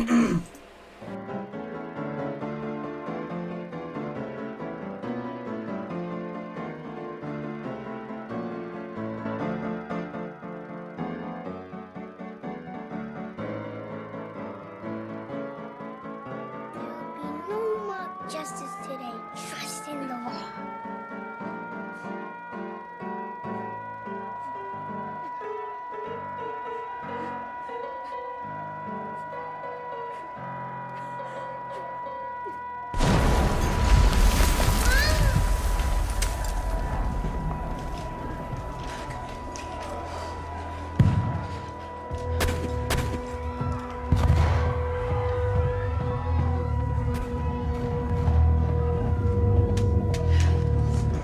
Time to go.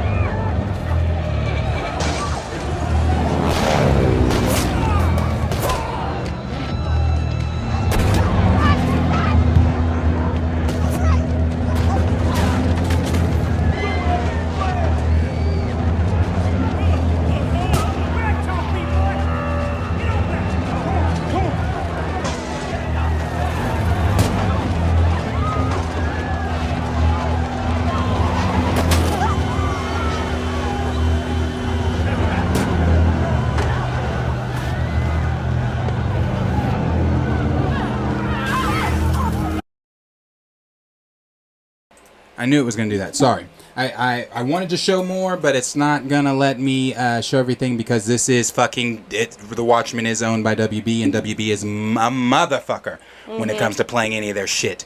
But that episode, or this scene here, goes on, and you see more and more of, the Tulsa Race Massacre. You see how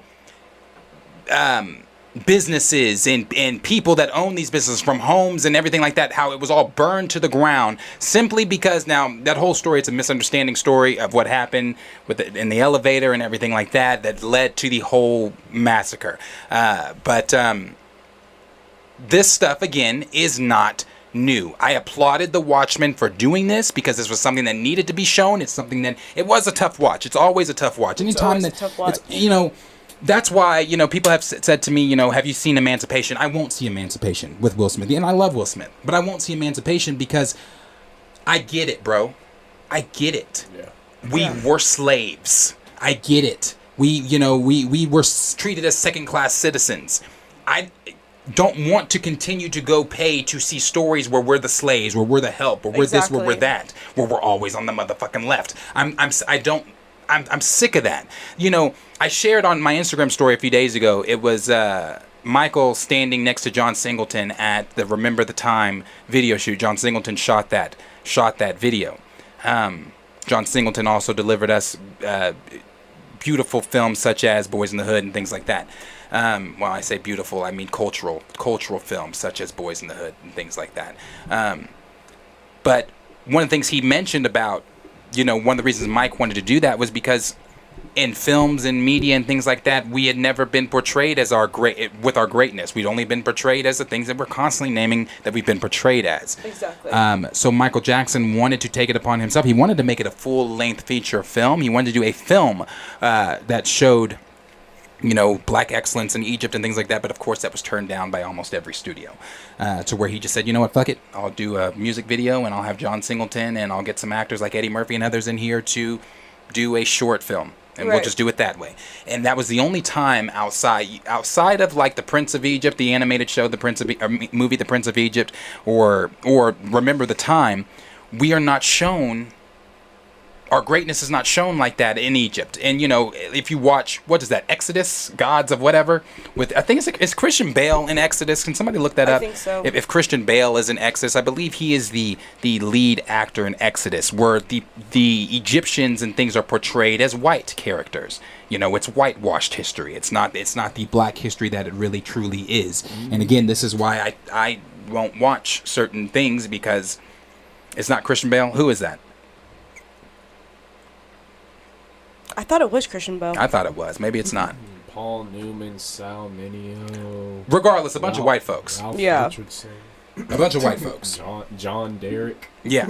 A bunch of white folks where it's not, you know, true to the history, because they are controlling the narrative. They control the history. Again, that's what I was saying there at the beginning, why they don't like that Proud Family episode, because it goes against the history that they are able to control. Exactly. They can't control what you're saying. So since they can't control what we're saying or what's being viewed, they have the issue with it. So, you know, thank you, JD75. Appreciate that very, very much. Thank you so much.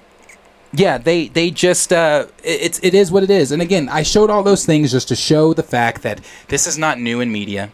This black folks aren't new. We're not some Jordans that dropped last weekend that motherfuckers are standing in line for. We've been here. You're just catching up to us being here. And that's all that is. I think it just shows. And I'm going off what you said. I'm very proud of the Proud Family and showing this episode, because I think it's showing not just them but us. Like, this conversation will continue on. And you're not going to keep us quiet. And I think if we've learned anything in the last couple years between, you know, George Floyd, I mean, we can even take it all the way back to, you know, Trayvon Martin. Take it back to Trayvon. You know what I mean? And now, and especially in a pandemic, like, you can't silence us anymore. We're done being quiet. And only that's niggas that's gonna be quiet is the tap dancing ones. Exactly. And I feel like when I have these type of conversations with people, especially older white people, I tell them, at the end of the day, you can have your opinion and you can say what you need to say, but it doesn't change the fact that we're here, we've been here, and we are no longer quiet. Right. And you cannot control that anymore. Right. Nope, I agree. Unless you want to start a whole nother war. And I agree. And I showed that. The only reason I'm bringing this up is because the whole, you know, the Fox people were bringing up the the gay agenda that Proud Family is trying to push and things like that. Again, Proud Family's not the only ones that are pushing that agenda. There are plenty of other shows out there that are doing the same thing. But again, the OG Proud Family, Coach Daddy, he used to call his daddy Coach Daddy. Hey, Coach Daddy. And he was like, I told you don't call me that. Don't call me that here. You need to call me Coach here. You know, all that shit. I love that. The Proud Family. It was great. Michael was always gay, bro. Always. And they had the whole episode where Michael was getting bullied because he was gay. Like Omar and the rest of those guys were bullying him because he was gay, because I think they wanted him to play basketball or something like that. And they're like, oh, we don't want him on our team. But Michael was actually really good at basketball. And then there was the whole dance where he showed up and he was getting treated so bad the whole episode that he showed up as like this big monster or whatever, and he started bullying the bullies. The gay agenda, or the gay agenda that's been in Proud Family, has always been there. This is not new, because people saying that, why are they doing this with Michael? Michael's been gay. How many people do you know started off gay like this or whatever, and then fully authentically came into themselves, accepted who they were? But like I said earlier, if we want to look at facts, OG Proud Family, they were in middle school. And now we're dealing with high schoolers. Right. And going off of your comment, tell me who hasn't, in high school or in middle school, started off like this. Right, and in high that's school what I'm saying. came to, like you said, came to their full potential and ended like this. Yeah. Yep. And this whole idea that... Where's the agenda? What is it can't be an agenda if just being himself. If they're being themselves. If that's what the character was originally. That's really it. There's no agenda. Black people aren't going anywhere. Gay people aren't going anywhere. I don't know what to tell y'all. Like, you watching, be gay. Yeah. You watching, you be straight. Like, I've never seen There's straight never and been, gay agenda. I've just seen characters verbiage who are written to be themselves. Yeah. Yep. Exactly. Inspired usually from real life motivations. Yep. Because that's what entertainment is. I don't know. And that's what I wanted to say earlier. I think we just live in a society where too many people have an opinion. Like, I think when you stop treating all these, like, most of these opinions do not matter. Like, and I tell people all the time, like, you have every right to have an opinion and you have every right to voice it, but that doesn't mean it's going to be validated. That doesn't mean people are going to put care into it. Right. Because it's not over here. I can't speak for just as much as my opinion is not validated with you. Your opinion is not validated with me. No. In this, so the last thing I'll say here is people saying, somebody said, so the slaves freed themselves, because one of the things they mentioned there is that they say Abraham Lincoln signed, they say Abraham Lincoln freed the slaves. Okay, obviously. We're not, none of us here are uneducated, and I would assume most paying attention are not. But I don't need you to explain to me that Abraham Lincoln signed the Emancipation Proclamation. I went to school. Yeah. I understand that. When we say, this is what I mean when I say coming into spaces so hot that you don't fully have a comprehension of what's being said. When we say slaves freed themselves, it's the mentality. Right. Yeah. They freed themselves from the slave mentality. Exactly. I don't know if anybody's ever seen Roots out there or whatever like that, but when Kunta Kinte was brought over, and this is a real family story, this is Alex Haley's family story. When Kunta Kinte was brought over from Africa to America to be a slave, he refused the name that they wanted to give him, Toby. Eventually he took it because what was it? You're going to be beat to death? Right. Or what? Eventually, he took the name Toby, but he still went by Kunta Kinte amongst the slaves. The slave mentality was never going to be broken, because if you watch Roots again, even when he has his daughter Kizzy, he takes Kizzy in the middle of the night, takes her and does the African ritual that he does with her. He teaches Kizzy African culture and history all throughout her life growing up and things like that. Why? Because the slave mentality. He did not see himself as a slave. The condition he was in made him a slave, but he did not view himself as a slave. That's how, honestly, some black people treat themselves now. Some black people now have a slave mentality. They do. Stacey Washington, she has a slave mentality. It's like, that shit is just so discrediting to what your past has done for you to be here and sit and do what you can do today. Just sit and have a slave mentality of, oh, you can't go do something or you're limited to do something. So that's one thing I never understood, and one thing because it's going to continue to happen. And so, honestly, not a lot left to say. I just think too many people. I'm not even sitting here saying my opinion is the most relevant in the world or irrelevant at all, but it's like too many people have relevant opinions that don't. There shouldn't have one, and it doesn't really matter. It's not. It's not that they have an opinion. Social media is giving too many non-educated people some credibility. Right. It's not that they have an opinion. They have an opinion for a subject that they can't even relate or be a part of. And then if they are, they're just fooling themselves, and they're trying to just spew it on other people, and that's just what's not going to happen over here. Because the one thing we're not going to argue about is my value in my life, just because I'm for something I can't change. I can't change that I'm black. I wouldn't change that I was black. I wouldn't change that I'm black. You know, there's if anything, like, you know, one of the things that Q always says is the empathy thing.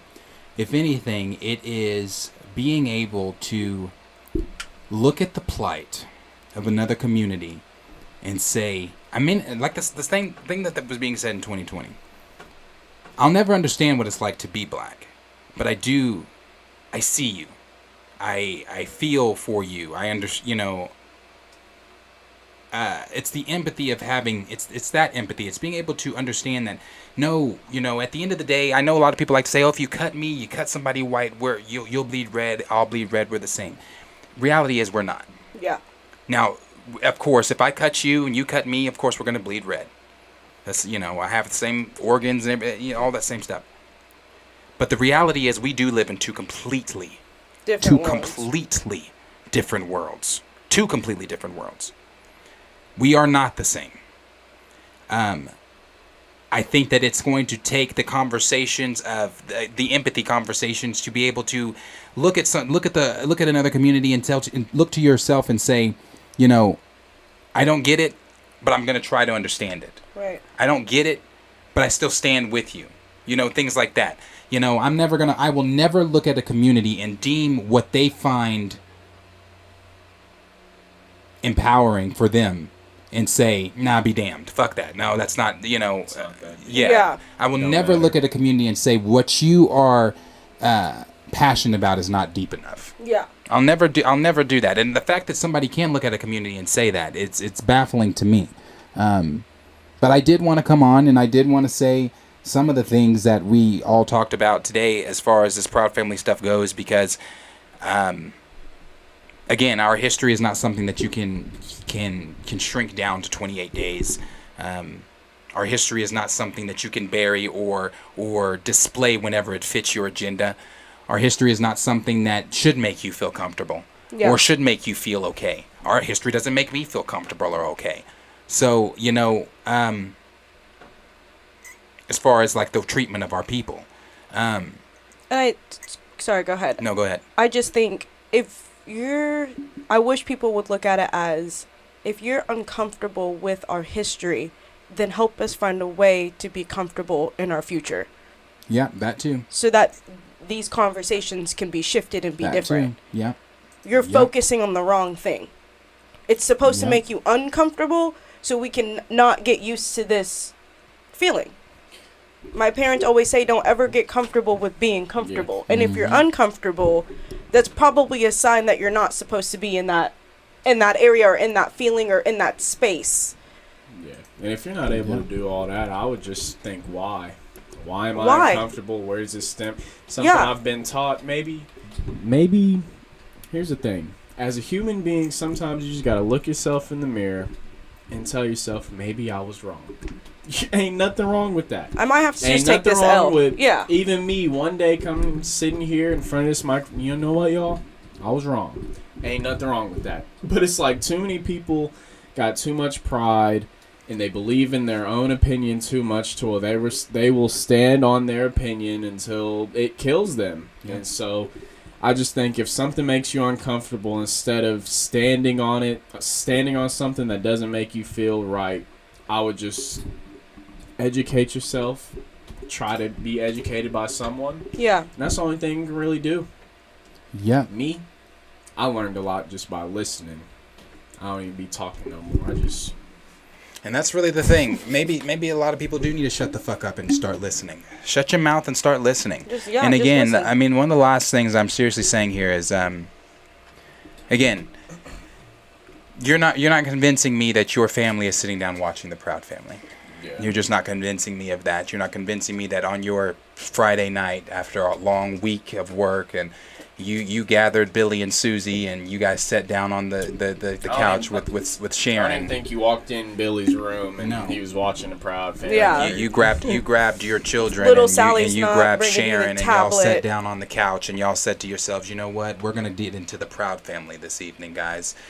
Mom made this tasteless meatloaf and we're about to jump into The Proud Family Not right the now. tasteless meatloaf. So we're gonna jump into The Proud Family and then you're not convincing me that you did that. You're not convincing me that you actively turned on The Proud Family and you watched The Proud Family, because if you did, with this being the season finale, you wouldn't have made it to this episode. Exactly. If this episode bothered you, That the much. episodes before would have really bothered you as well. So, I think again, I know that there are black folks out there that disagree. I know that there are black folks that think to themselves that no, this is wrong. This clip is wrong. There are white folks that think the same thing. Again, you will never convince me or never be able to tell me. Thank you, Felicity. Felicity said, appreciate the convo. As a Gen Xer, I think we really need to let anyone from anywhere know that people need to show their financial worth. When you can become an economy, you can't be denied. That's very true. Mm-hmm. That's very true. And thank you so much, Felicity, for the very generous... Get rid of that slave mentality. Go to Super work. chat. Thank you. For real. Become an economy. Yeah. I respect that, Felicity. I just think that I think it's just one of those things again where the conversation needs to be had.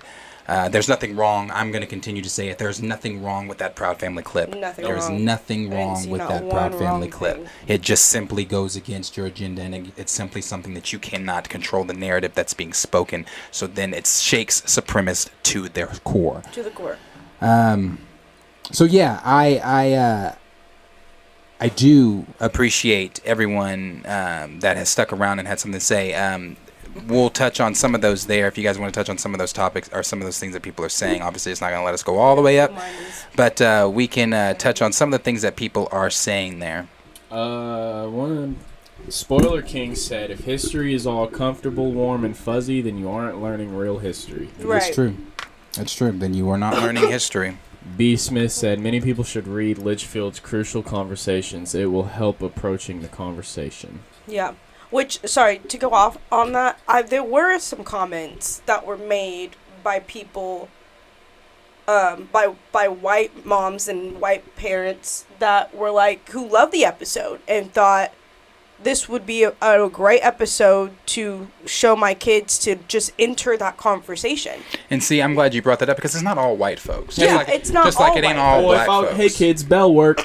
You got a minute and 30-second video to watch. We're going to write about what it means to you guys, or how we break this down. You know, this is an easy-ass class assignment. People out here tripping, you know? That's why I'm glad you said that, because it's not... No, like, I do want to make that very clear. I did see a plethora of comments from a lot of white, that goes back to that whole moms, conversation dads. about looking at a few people and then judging an entire group off of the actions of a few. No, there was definitely, I definitely saw some people that were like, this would be I have daughters and, I have a son that have questions about, their relationship with their friends at school. And I think this would be a perfect way to enter that conversation. Like, there were positive feedback from it from, other white people for sure. So just to go off of that comment. Yeah, no, there have been, and again, it's super important to be reminded of that whole I'm not putting a blanket over all white folks. Because it's not all white folks. I know plenty of white folks that are great people. Yeah, like I said, my best friend Henry. Who make that think this is uncomfortable. The people that are uncomfortable. This is the conversation that that we're targeting. Cornelius said, man, I've seen guys I know transition and start being adult content creators. Yeah, I'm telling you. I mean, it's not. It's. I mean, No, yeah. Like- this is the People world find we themselves, live yeah. in, guys. It's just like everyone is going to be different. Why do we want everyone to be the same one? Everyone is going to be different. The person that you meet in school, at work, in passing, or whatever is not going to come from the same walk of life as you. Is not going to have Your the same 7th grade background buddy, as you. not the same right Yes, now. not the same. Like, people are not going to have the same backgrounds. People are not going to have the same ideologies. People are not going to, feel the same about certain Not the topics same the way that you interests. feel or interest or anything like that. We are different. We are different. And the sooner we all come together and join hands and recognize and accept everyone's differences, the better off we'll be. Stop trying to fit everybody into a box. Motherfuckers don't fit into boxes. Yeah. Like I'm sorry if I don't check the box that you want me to check. Yeah. I'm going to be authentically me every single time. But- I'm sorry. Again, I'm sorry that I'm not sorry. Those those conversations need to be had, bro. They just need to be had. Like, this shit is just to wild. get out of that whole mentality too, like how you were saying, like, I'm not gonna sit here and apologize for not checking all your boxes. It took me a long time for someone who is black, and I grew up in a very white dominant, surrounding. It took me a long time to realize, there's so many different types of black people, and there's not just a box to be checked. And if I don't check these boxes, that doesn't make me any less. And I'm not going in. I'm not checking a box for Yeah. you. Fuck your box. So, it's just crazy. It's just really crazy to me. Even before you had brought it up, Zen Man said Michael Jackson "Remember the Time" video was a rare moment showing black people in Egypt. Yeah. Yeah. I remember him saying. Who said that? Zen Man. Yep.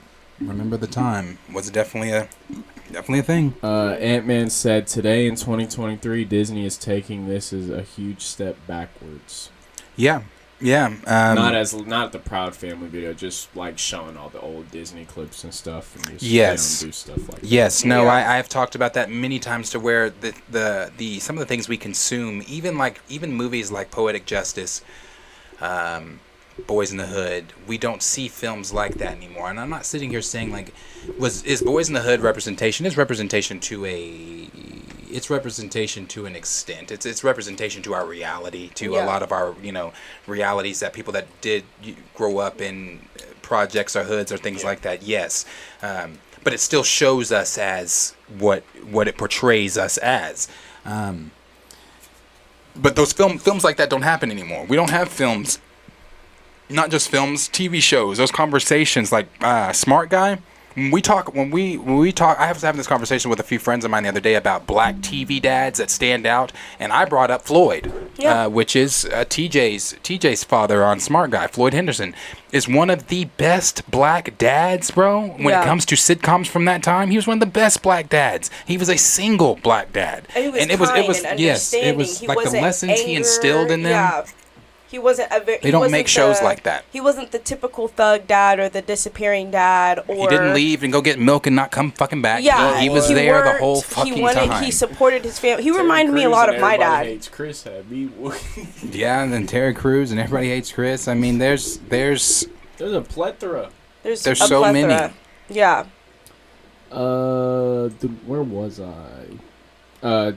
Tank Kramer said 100% throughout history, the side that always wanted to limit change or get rid of history was the wrong side every time. Yep. Sorry, Ray from Sister too. That was the first time I saw a wealthy black dad. Oh yeah, Ray from Sister. Yep. Him and Bill Cosby. Yep, the Cosbys. Yeah. The Cosbys ushered that in. I mean, there was a different world. You know what I mean? But that was color. like my first, don't get me wrong, we weren't poor, you know what I mean? Like, we were definitely middle class, but that's the first time I saw a black man had wealth and had a family and children, and I was like, oh, okay. Ray owned his own business. Yeah. Yeah. Limo business. Yeah. Grace said they were doing corrective eye surgery in Africa way before laser eye surgery was invented, and it's still safer. Telling you, it's just I'm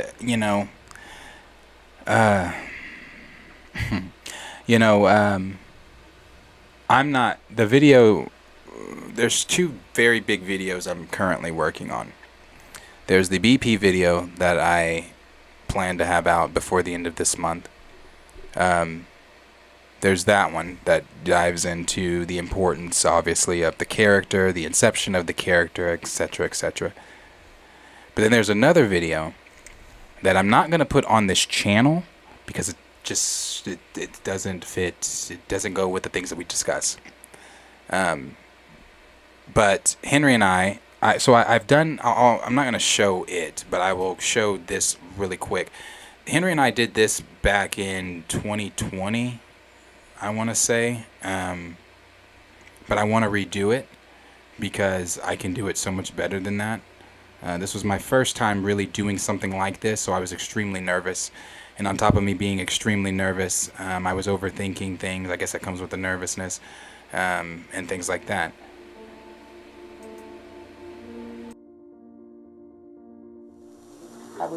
They would make, I guess I was about 13 years old. You didn't get to go to school? Not very much.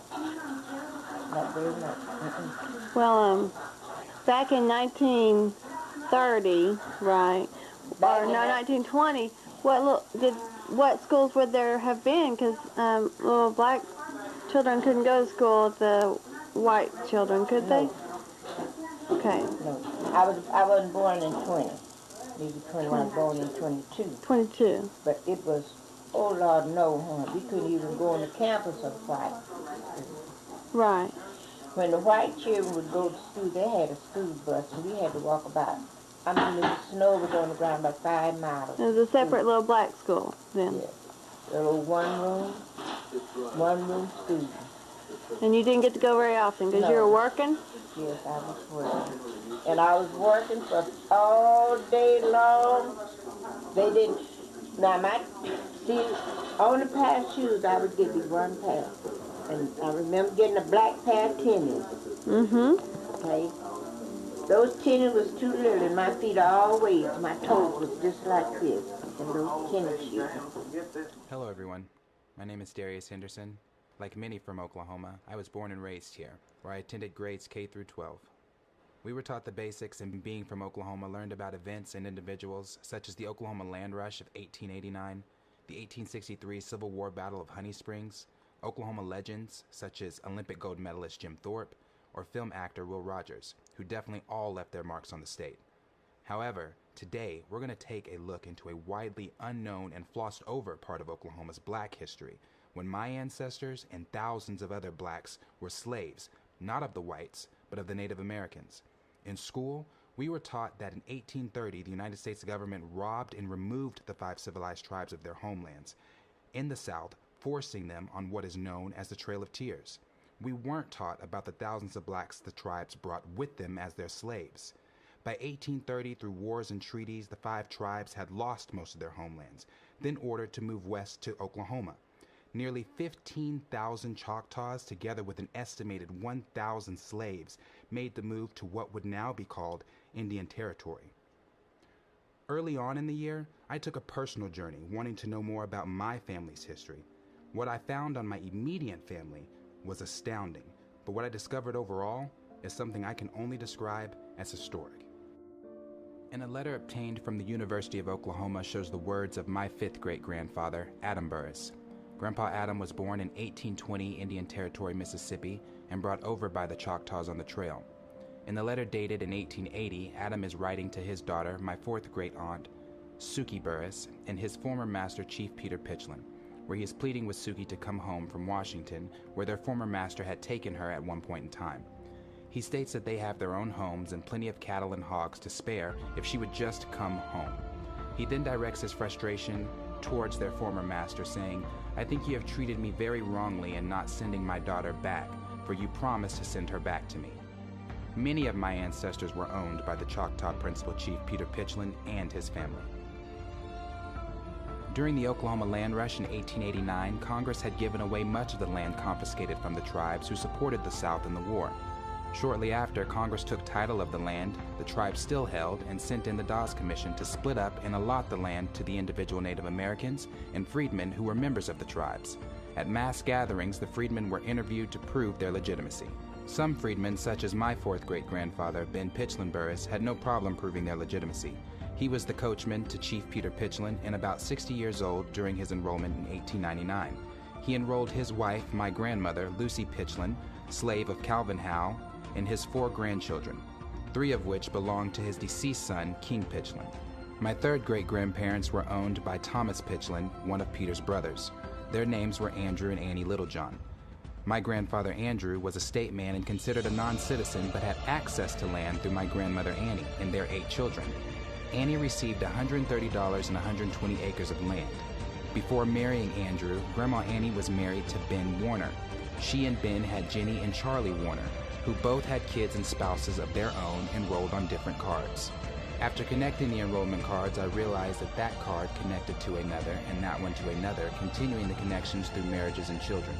I then decided to test my theory by printing off a list of the names with every freedman enrolled into the 5 civilized tribes. From there, the real work began. I spent countless hours combing through records, enrollment cards, and interviews, each card connecting to the next. Since the beginning of this journey, I've now connected over 25,000 enslaved freedmen and their descendants, as well as freed citizens from the 5 civilized tribes, to myself. I set out on this journey simply to discover the origins of my ancestry, and in doing so, uncovered something truly remarkable.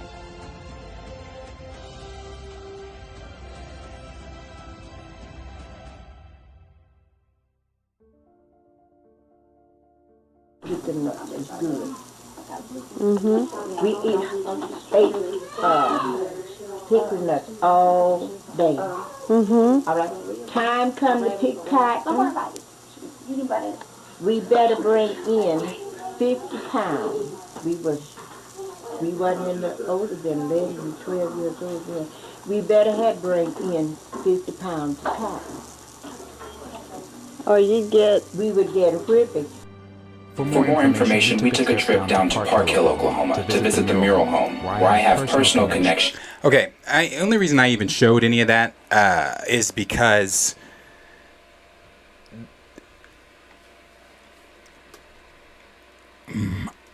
Black history, our history, it is really important. It's important to know where you come from so that you know where the fuck you are going, Maya Angelou. You have to know where you come from so that you know where you're going. I heard somebody made a comment after this whole Proud Family thing. They said, no one alive today has grandparents that were slaves, so you shouldn't even be talking about reparations. And again, the indictment of the American education system. Right. My second great grandmother, this is my second great grandmother, my big mama. She was born after slavery, but during that Jim Crow era where they started to pick up, they started to pick cotton and things like that. Right. There was still segregation. They still couldn't do this. They couldn't do that. Her mother, though, my third great grandmother, Carrie, was a slave.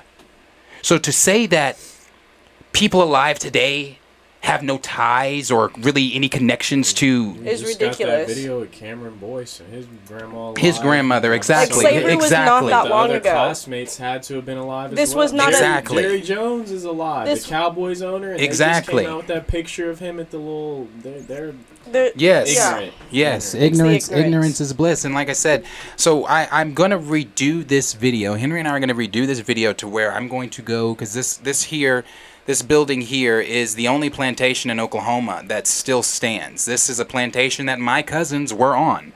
The Foxes, Nancy Fox and her children were on this plantation. And this is the Merle plantation that is out in Cherokee, Oklahoma, that were owned by the Cherokee tribe, the Cherokees. And so the history is there. History is real, bro. Like, this shit needs to be discussed, especially this shit here in Oklahoma, because it's glossed over. It's something that's not discussed.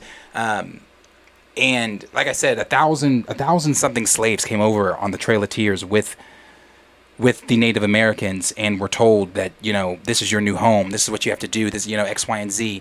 I'll even go back. I'm not going to play it, but I'll go back here to this part. Like this right here. This is a Dawes enrollment card. I've talked about some of this stuff on the stream before. I've never shown anything, though. This right here, where is that at? This is a... Fuck. There it is. Okay.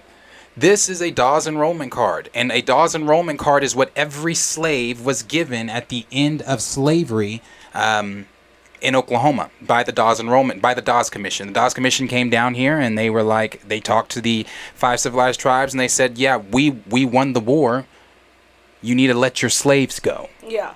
And not only do you need to let them go, you have to adopt them into your tribes. And a lot of them, all of them, besides the Seminole tribe was probably the most progressive tribe, but they still had slaves nonetheless. But all of them were like, fuck that. Fuck that. We're not adopting these niggas into our tribes. Right. We have to adopt them in our tribes and then give them what? The same benefits? Yes. The same benefits. You have to give them the exact same benefits that they would get because they are members of these tribes. Not only that, the man that owned my family, the Pitchlands, I am directly related to the Pitchlands. The Pitchlands, I mean, none of us are naive to how slavery went. Right. You know, they called us monkeys, they called us disgusting, they hated the way we looked, but yet they had to fuck us. And that is how I'm related, obviously, to the Pitchland family, because they laid down with members of my family and joined families, and I'm related to. I met the Pitchlands. I have met them. I met them in August. A lot of Native Americans too, like, you know, like, yes, they're all your indigenous people that are still around, but now you have white and Native American, and now you have black and Native American. I mean, not now, but this has always been this way because we were owned by Native Americans, and we laid down with Native Americans, so it makes sense. Yeah, no, it's a real thing, and I'll show that too. So they were all interviewed. They were all interviewed. Every single one of them were interviewed. In order to get your enrollment, you had to sit in a room like this. This is an actual picture from the Dawes Commission, the stuff like that. So in Oklahoma, when the Dawes Commission came down here, they would call in slaves. It was scheduled. Every slave would come in with a group of other, and I'm talking a massive group. Now, it doesn't show a lot in here because in the picture behind them, there's so many more slaves. They would come in, they would sit down in a room full of people, and they would ask them questions like this. So this is I don't know if this is my grandfather talking, or this is my grandfather. So this is my 6th great grandfather, Ben Burris. My family's last name is Burris. My last name is Henderson. But he was the coachman for Peter Pitchland, which means he drove Peter around everywhere. So he knew the land, and not only did he know the land, he knew a lot of the slaves because he was also 60 at the time of enrollment.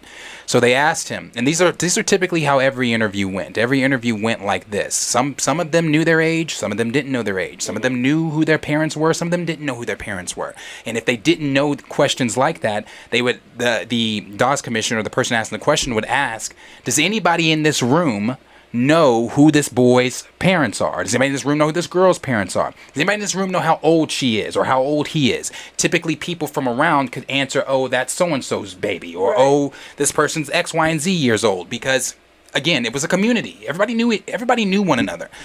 So they asked, this is how they all went. They asked my grandfather, how old are you? He said about 60. You were a slave, were you? Yes, sir. Who was your master? Peter Pitchland.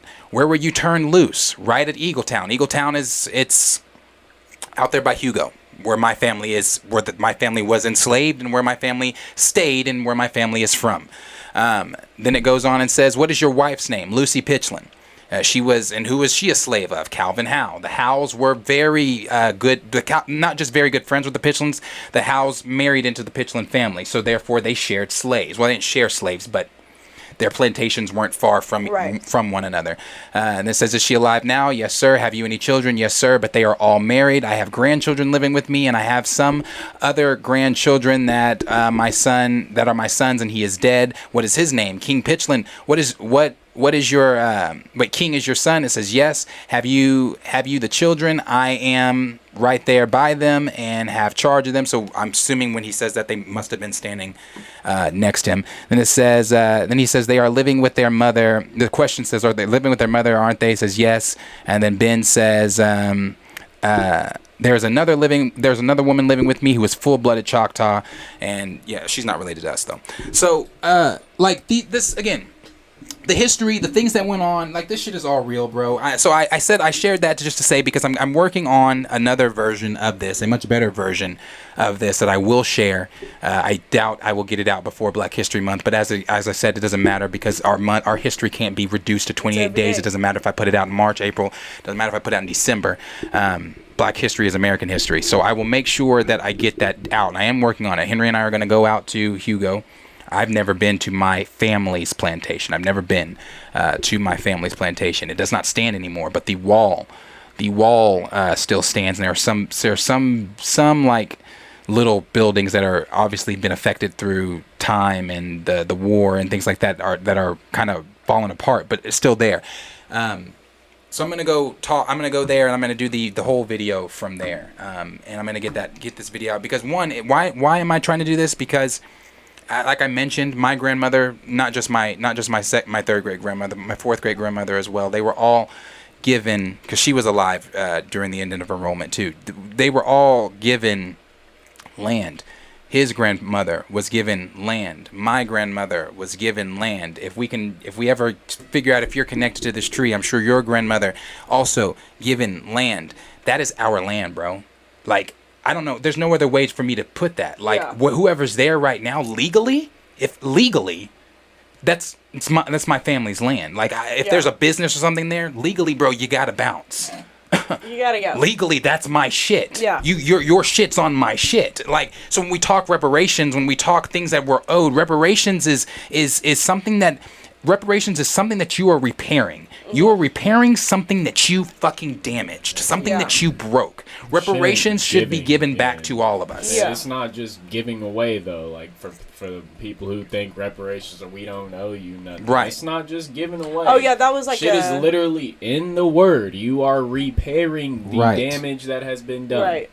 You are not giving away charity or nothing like that. So You're many repairing the damage. There were so many YouTuber opinions about how we shouldn't get it because I've seen that. You know what I mean? Because we weren't slaves and they weren't. Because they're not slave owners. Too many been given an opinion that exactly do not matter. And they're like, and then there was one that was like, you know, we can vote and we have civil rights and I can sit up here and talk to you. Like, isn't this not enough?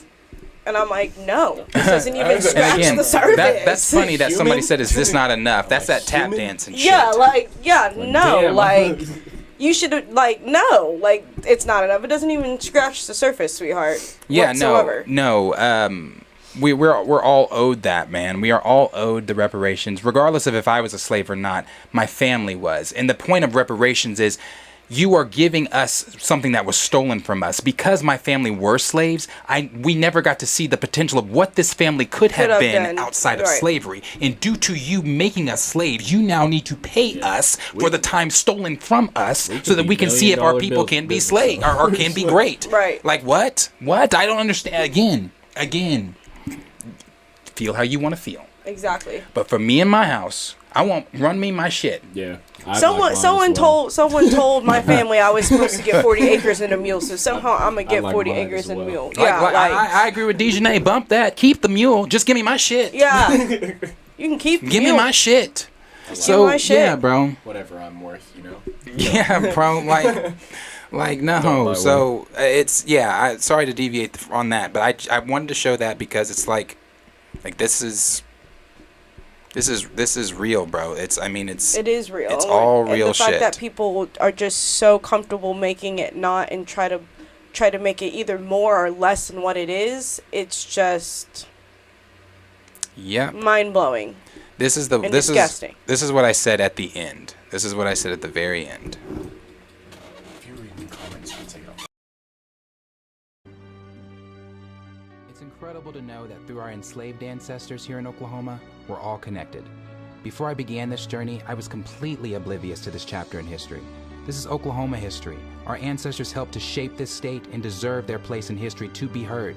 We cannot continue to wait for someone else to write our stories and turn it into his story. We are connected to a history that cannot be reduced to the single shortest month of the year, a history that by right should be in textbooks and studied as a part of regular curriculum. Our people shouldn't have to accidentally stumble across our history while being spoon-fed someone else's. We've been conditioned to believe that our stories begin and end with slavery. Our ancestors were not just slaves. They were kings and queens, architects, scholars, visionaries, inventors, educators. We hail from a long, rich, and beautiful people entangled with an amazing history. I'm proud to be a descendant of such a strong generation of people, a people built to last. In our racially divided country, there is no better time to have tough conversations, to educate yourself on the inhumane injustices our ancestors endured. The promises of civil rights have never been fulfilled. Say their names: Breonna Taylor, Tamar Rice, Alton Sterling, Freddie Gray, and many more. Racism was built in the DNA of this country, and as long as we as a nation continue to turn a blind eye to it, we will never escape its origins. There's an incredible history ready to be told, voices that are ready to be heard. We are our ancestors' wildest dreams, and we must not allow for our history to be glossed over and die. Miss Maya Angelou once said, "If you don't know where you've come from, you don't know where you're going."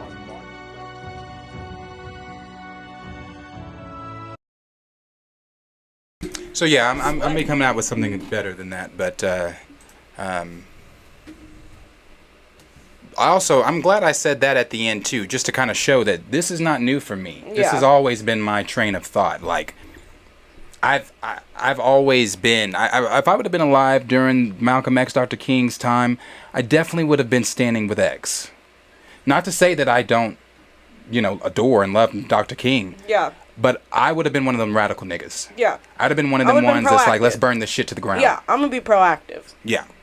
A few more of those that are there from people. B. Smith said, they always want us to forget about slavery. My great-grandmother was born at the tail end of slavery. Her daughter, my grandmother, was born during the Reformation period. Yeah.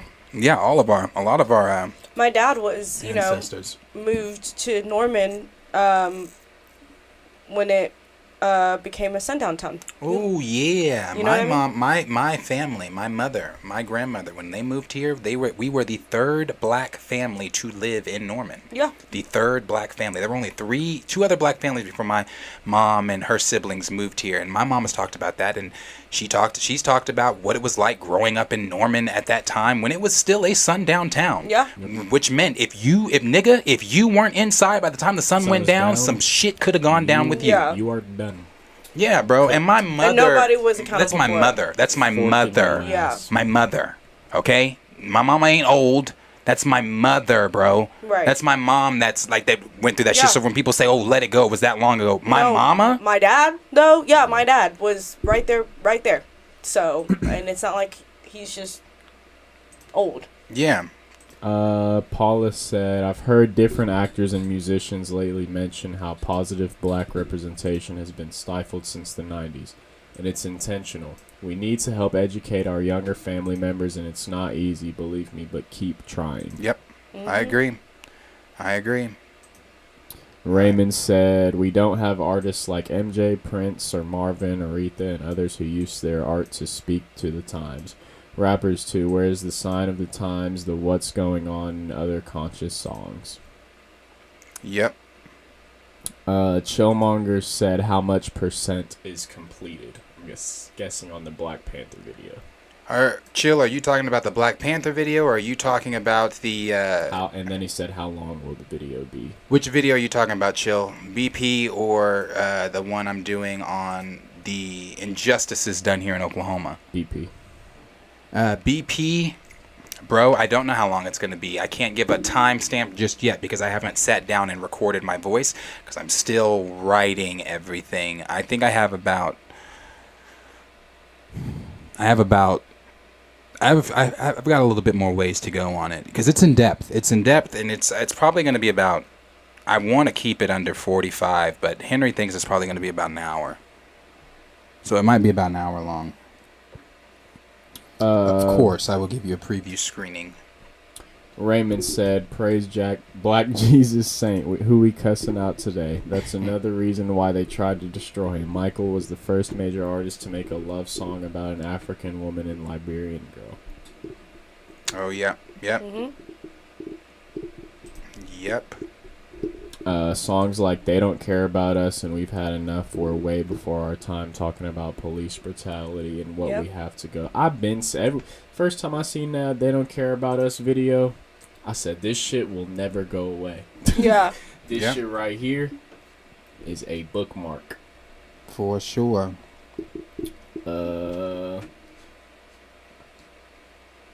Grace said James Evans, they almost killed him off because John Amos didn't want JJ to be ignorant. CGZ said impressive work. Thank you, CGZ. I shared this picture on Twitter, but I showed it here too. That is, so I'm on my African side of my family. This is my 6th great grandmother, Tabby Yarborough.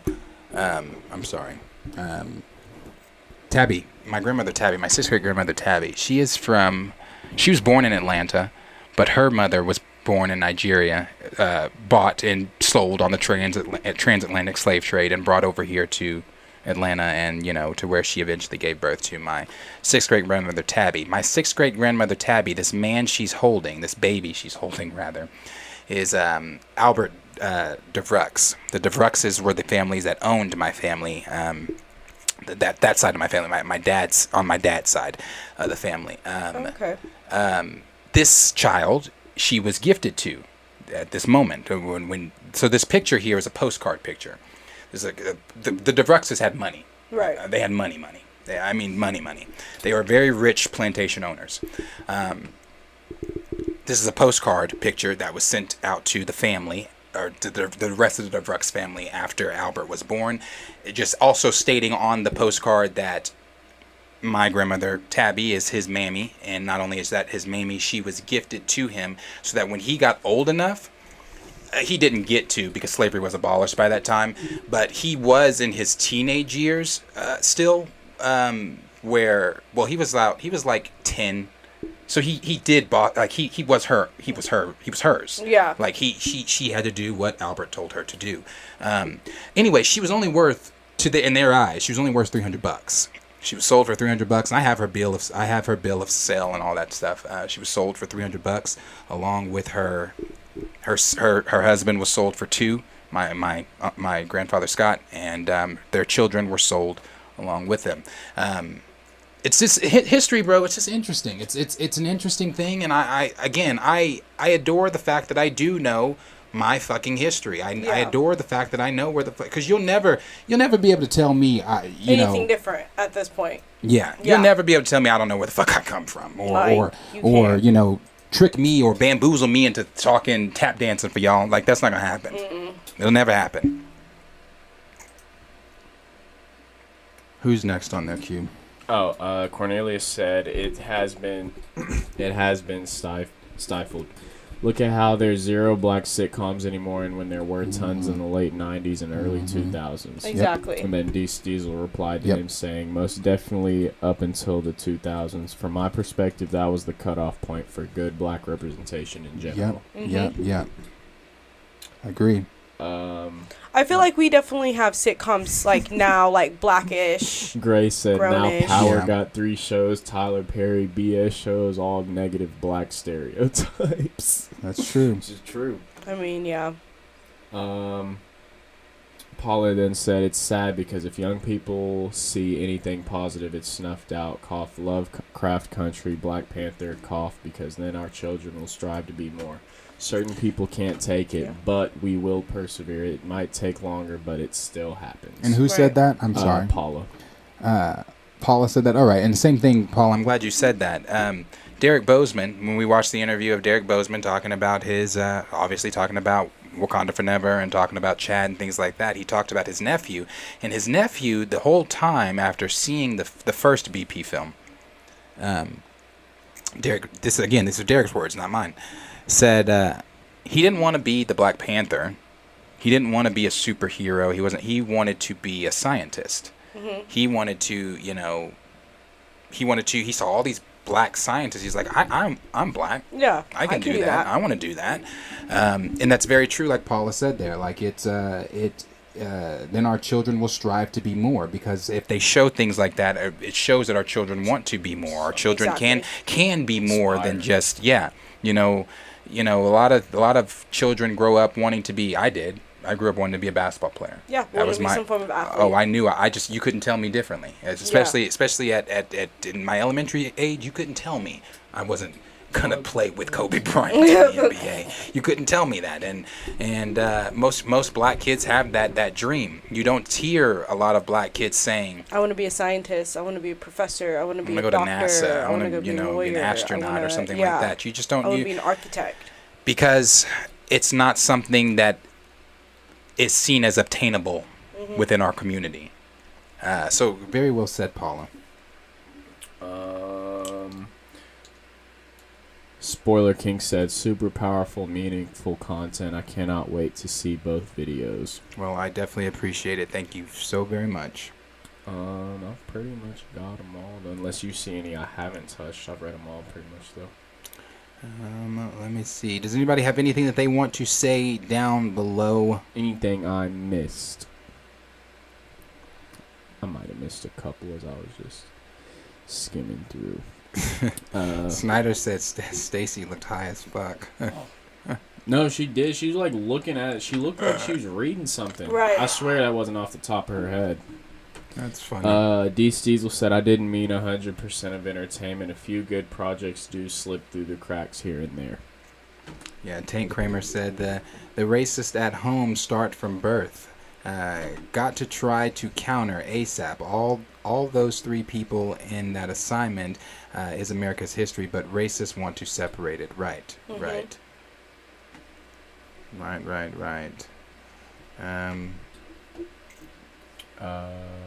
Keita said, we can't be returned 400 years later. Preach it. Yeah, that's... You can't return stolen goods. You can't.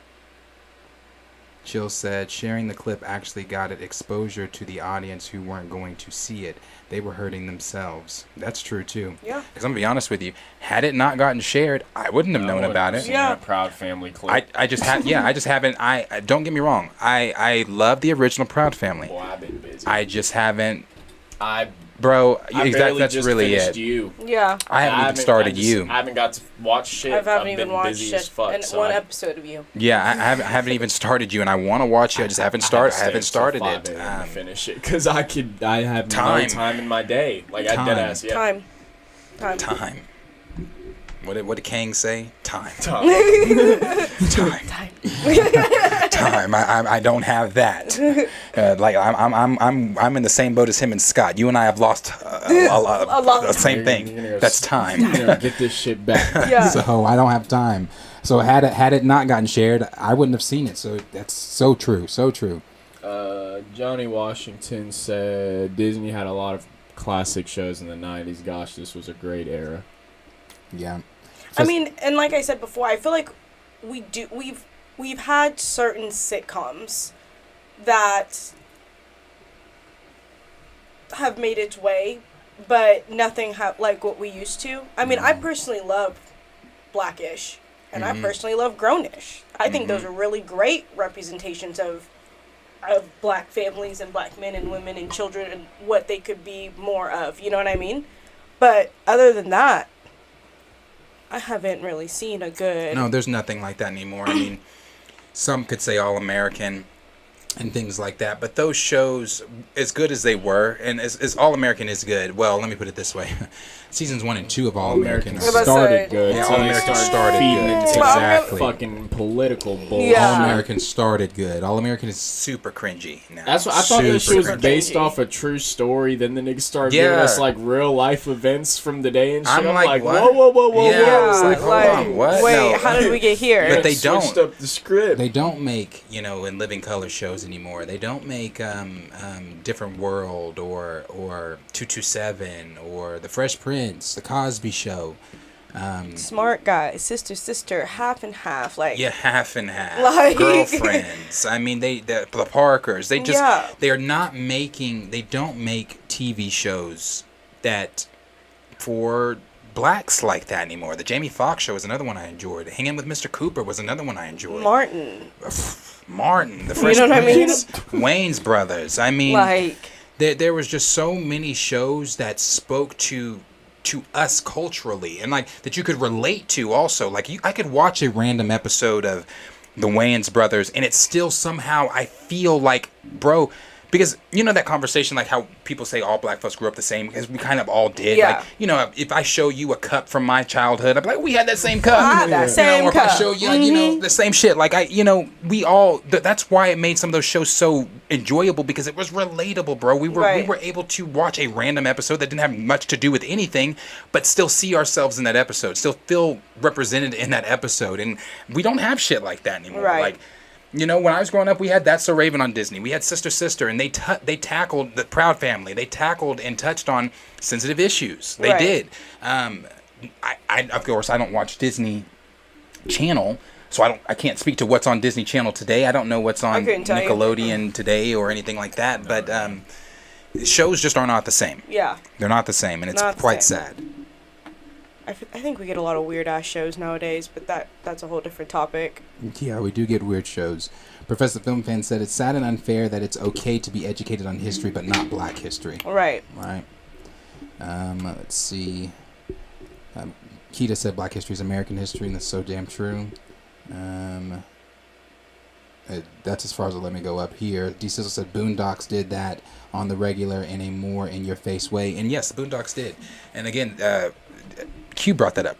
Boondocks is fucking one of my favorite shows ever, bro. Boondocks is so fucking good. Boondocks is so good. I've been rewatching that shit. I constantly. It's a constant rewatch. Yeah. It's a you it put is, homework, it has so much background noise. rewatchability. Yeah, it's just constant rewatch, and you can the thing chime in is, at you any can moment. Laugh. We're laughing. We laugh at it because it is funny. I'm not sitting here and say the Boondocks is not one of the funniest fucking shows ever. Oh my goodness. It's so good, but it's funny. Getting it. Exactly, but you understand. I understand the tones that you're trying to tell while being funny. Right. Like, there's not one episode where I'm like, that part. That part right there, like, though. I get the things you're trying to tell while also still trying to be funny and comedic. I understand what you're saying. Like, right. You know, you understood the assignment. Tyler Perry episode probably. Yeah, that's what. It's so good. God. It's so good. He said, "Okay, damn, you got big hands."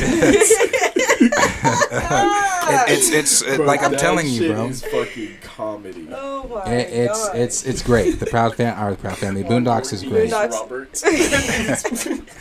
The Boondocks is fucking great. It's so good. So good. Felicity said, if you want representation, people have to show up and show out. Money, unfortunately, makes the world go round. Tyler Perry created an industry. Others need to do the same. And that is so damn true. That's true. I agree. Tyler Perry did. He definitely created an industry. You know, there was a time, again, let's not forget. I know a lot of people like to shit on Tyler. But let's not forget, there was a time where Tyler was really... That nigga making a lot of noise for the community. Yeah. And it started with the plays. I feel like once Tyler stopped doing plays, well, fucking Diary of a Mad Black Woman, the movie is still. I don't care what you say. I don't care what you say. That is my movie. That movie is good. Said I can't drink orange juice without thinking a full day supply of vitamin C. He said, "Which one of y'all put this back in the fridge?" Oh yeah, so funny. Kamani Williams said Family Matters. That's another one. Family Matters. Yeah. Family Matters is another one. How did I forget that? Yeah, no, Tyler Perry, like I said, there was a time before when he was, but he has turned into just traumas of our community. Yeah, it's just like no, that's just not it. Yeah. I don't know. I say that, but then I'm also like, I love me some Sisters.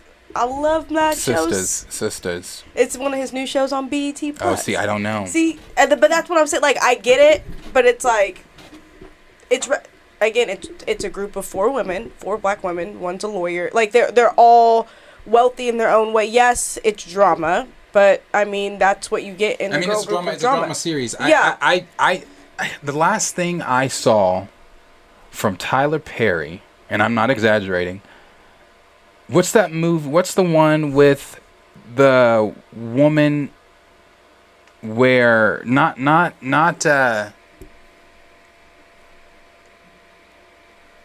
it's one of the newer ones, I guess. Maybe it's newer. It's the one where she's older, but she's like sleeping with. Is she sleeping with somebody? Fuck, I don't know.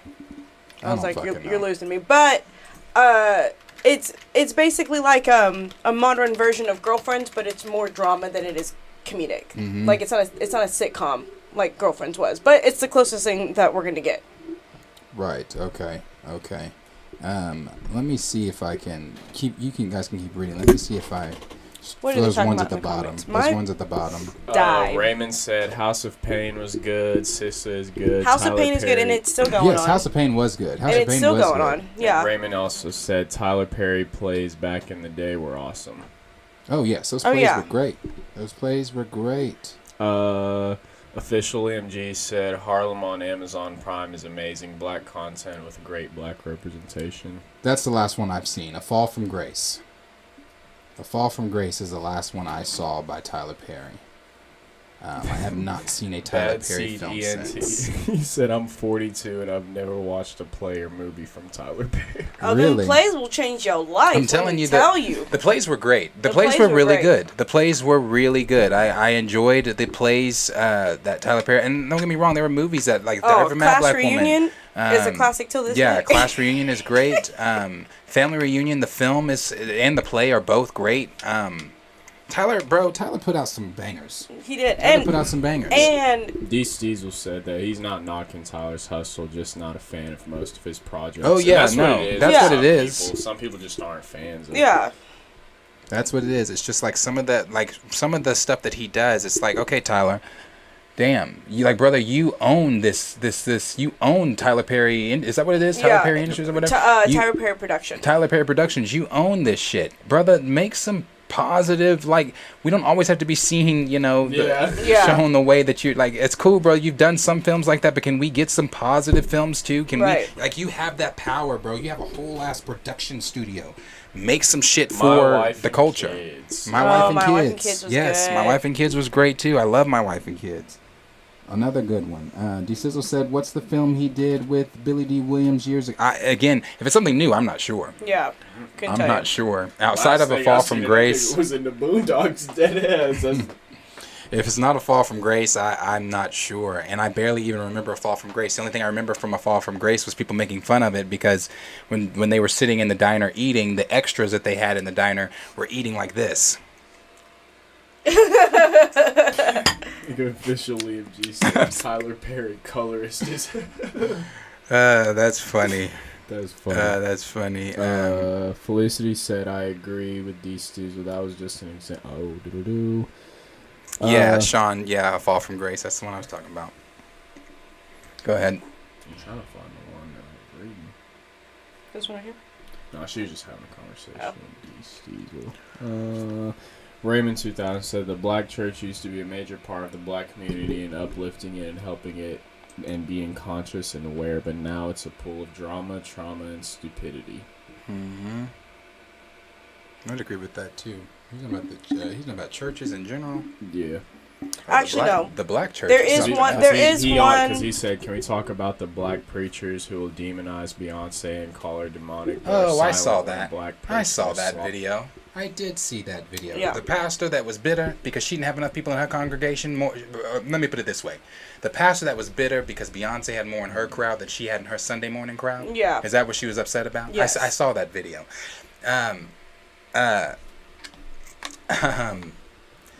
The black church is interesting. I grew up in a black church. It's its own world. Don't get me wrong. And I've had this conversation with the children I grew up in the church with because, okay, so let's just break it down really quick. If you went to a black church, you were in church every day. And I mean every day, bro, especially if it was a revival. If it was a revival, we were in church at 6 p.m. Monday, Tuesday, Wednesday, Thursday, Friday, Saturday, Sunday. And then on Sundays, we had evening service. And if we didn't have evening service, because my parents were in the choir and we were in the children's choir, well, then the church was traveling to another church to have service that evening. So after church, you would eat at the church, because the church would cook. You would eat at the church. Everybody would eat. We'd load up on the vans. We'd go to the next church. This was a weekly deal. Yes. Weekly deal. We were in church all day. All day. People come to me and my friends be like, "You want to hang out Sunday?" No. You know, Sundays I can't hang out. I'm gonna be at church. all day. You know, on Sundays I cannot hang out with you unless you're trying to come to church. Yeah, you won't see me till Monday morning, and I'll be just getting off the bus. Yeah. So it's like church dropped me off at school Monday. Yeah, yeah, exactly. No, the black churches were interesting, and like brainwashed. Let's put it that way. I'll say. I don't want to get religious because I don't know who is and who's not. But at the same time, this is my platform. I can say what I want. That part. I don't know who is religious and who's not, but I am a believer. I grew up a believer. I have formed my own relationship with my Heavenly Father, and that's the thing. At the black church growing up, bro, I remember my mom pierced my ears when I got my ears pierced when I was 8, 9, one of those. And, you would have thought, my God. You thought, oh, my God. She was going It was a whole thing at church that I got my ears pierced. It not only that, it was a whole thing whenever, anything. Like, we, at Sunday school, we couldn't talk. Because Sunday school we're there for school to learn about God. And that's it. We could not talk. Unless it was a question you were asking your Sunday school teacher, you couldn't talk. Well, me and my brother, we laughed at everything. My brother, that's a year older than me. We laughed at everything, and we were in the same class. Like, I would not be able to look at Garrett some days because if I know he would be staring at me. And you just waiting bust for me out. to look at him so he could laugh. And I just wouldn't look at him. And so, but I remember this one morning I laughed in Sunday school. I'm sorry, this was not Sunday school. This was vacation Bible school. So this was the summer. This was a vacation Bible school. Even worse. I got locked in the pantry the entirety of vacation Bible school. Vacation Bible school was typically 2 hours a night. The choir stand was here. Next to the choir stand there was a pantry. I was locked it locked from the outside. I was locked in the pantry the entirety of the vacation Bible school. That's crazy. To where my teacher came and got me out of got me out of the closet at the end of the school day or vacation Bible school day and said, "What did you learn?" Bitch, I didn't learn shit. No, I was stuck in the closet all day. I learned that you just traumatized me by locking me in a fucking pantry. Yeah. Like, no, the black churches are interesting, bro. It's interesting. Like, man, I mean, there's your ass in that holy water. Right. there is a plethora of stories I could give from Community Missionary Baptist Church, man. Plethora of stories. We were, man. It's a lot. Yeah. Mine reset though. If you're still reading comments, so I have to go back. Official MG said, "To be honest, I've been driven away from the black." I don't go. Now, here's the thing. I don't even go to church because of my experiences at church. My experiences at church have tainted me even wanting to go to church. That does not mean that I still don't spend time, with my Heavenly Father. I don't have my own personal relationship. Like, I don't do my own Bible study. Right. I have my own shit. I don't need to go to... I don't need someone else's confirmation to tell me about a relationship that I already know. Yeah. He said, I just know my God exactly, and he knows me exactly. And that's all that matters. That's it. That's all that matters. I know my God, he knows me, that's all that matters. Felicity said, I was in vacation Bible school during many summers. Church was a babysitter for many kids. I appreciated it. It gave me a foundation, but it didn't become a lasting part of my life. Yeah. Some people it didn't. Yeah. Some people it didn't. Definitely gave me a great foundation, but it's not something that has stuck with me my whole entire life. No. Right. I'll be the first to tell you that's one of the main reasons I'm not a believer. My dad, grandma made me go to church when I was a kid. Because it was such a forced thing. If anyone, Darius knows me enough, but I'm not I don't really like being made. If I want to do something, I'm gonna do it. If I don't, I'm probably not. You can ask me to do something, I'll probably do it if I like you, just because that's the person I am. Yeah. But they would make me go to church. And they put on this little show. I remember it. They put on this little Easter show, and it just didn't make sense to what they were doing at all with him on the cross. And it was so explicit too. And I'm just watching all this shit. And I'm like, bro, this shit is like cult-like almost. This shit is not believable for me. So ever since that day, I say it. The church turned me into a non-believer. And see, that's why I always tell people that have had bad experiences at church, you have to know the man for yourself. You can't know him for what somebody else is trying to tell you, force feed you, because my relationship is not going to be yours. It's not going to be yours. It's not going to be anybody watching. Yeah. My relationship with him is going to be my relationship with him. So I can't, I think that everybody obviously has their own, whether Henry is my best friend. Henry is an atheist. Henry doesn't believe at all. And we've had conversations, and we will probably forever have conversations. I have a friend that's an atheist, but she's still one of the sweetest, kindest. Henry's belief don't. That's why I made sure I said my best friend is an atheist. Yeah, his beliefs, bro. That doesn't have shit to do with me. Yeah, it doesn't have shit to do with me. What you believe is what you believe. It does not have shit to do with me. Agnostic point right now. Yeah. Literally though, that's the thing. Like, everyone different. Everyone's different, and it's your character. It's your character, and it's your heart. That's all it is. It's your character, and it's your heart. And at the end of the day, it's not judging points on anyone. Yeah, at the end of the day, it's just about respect.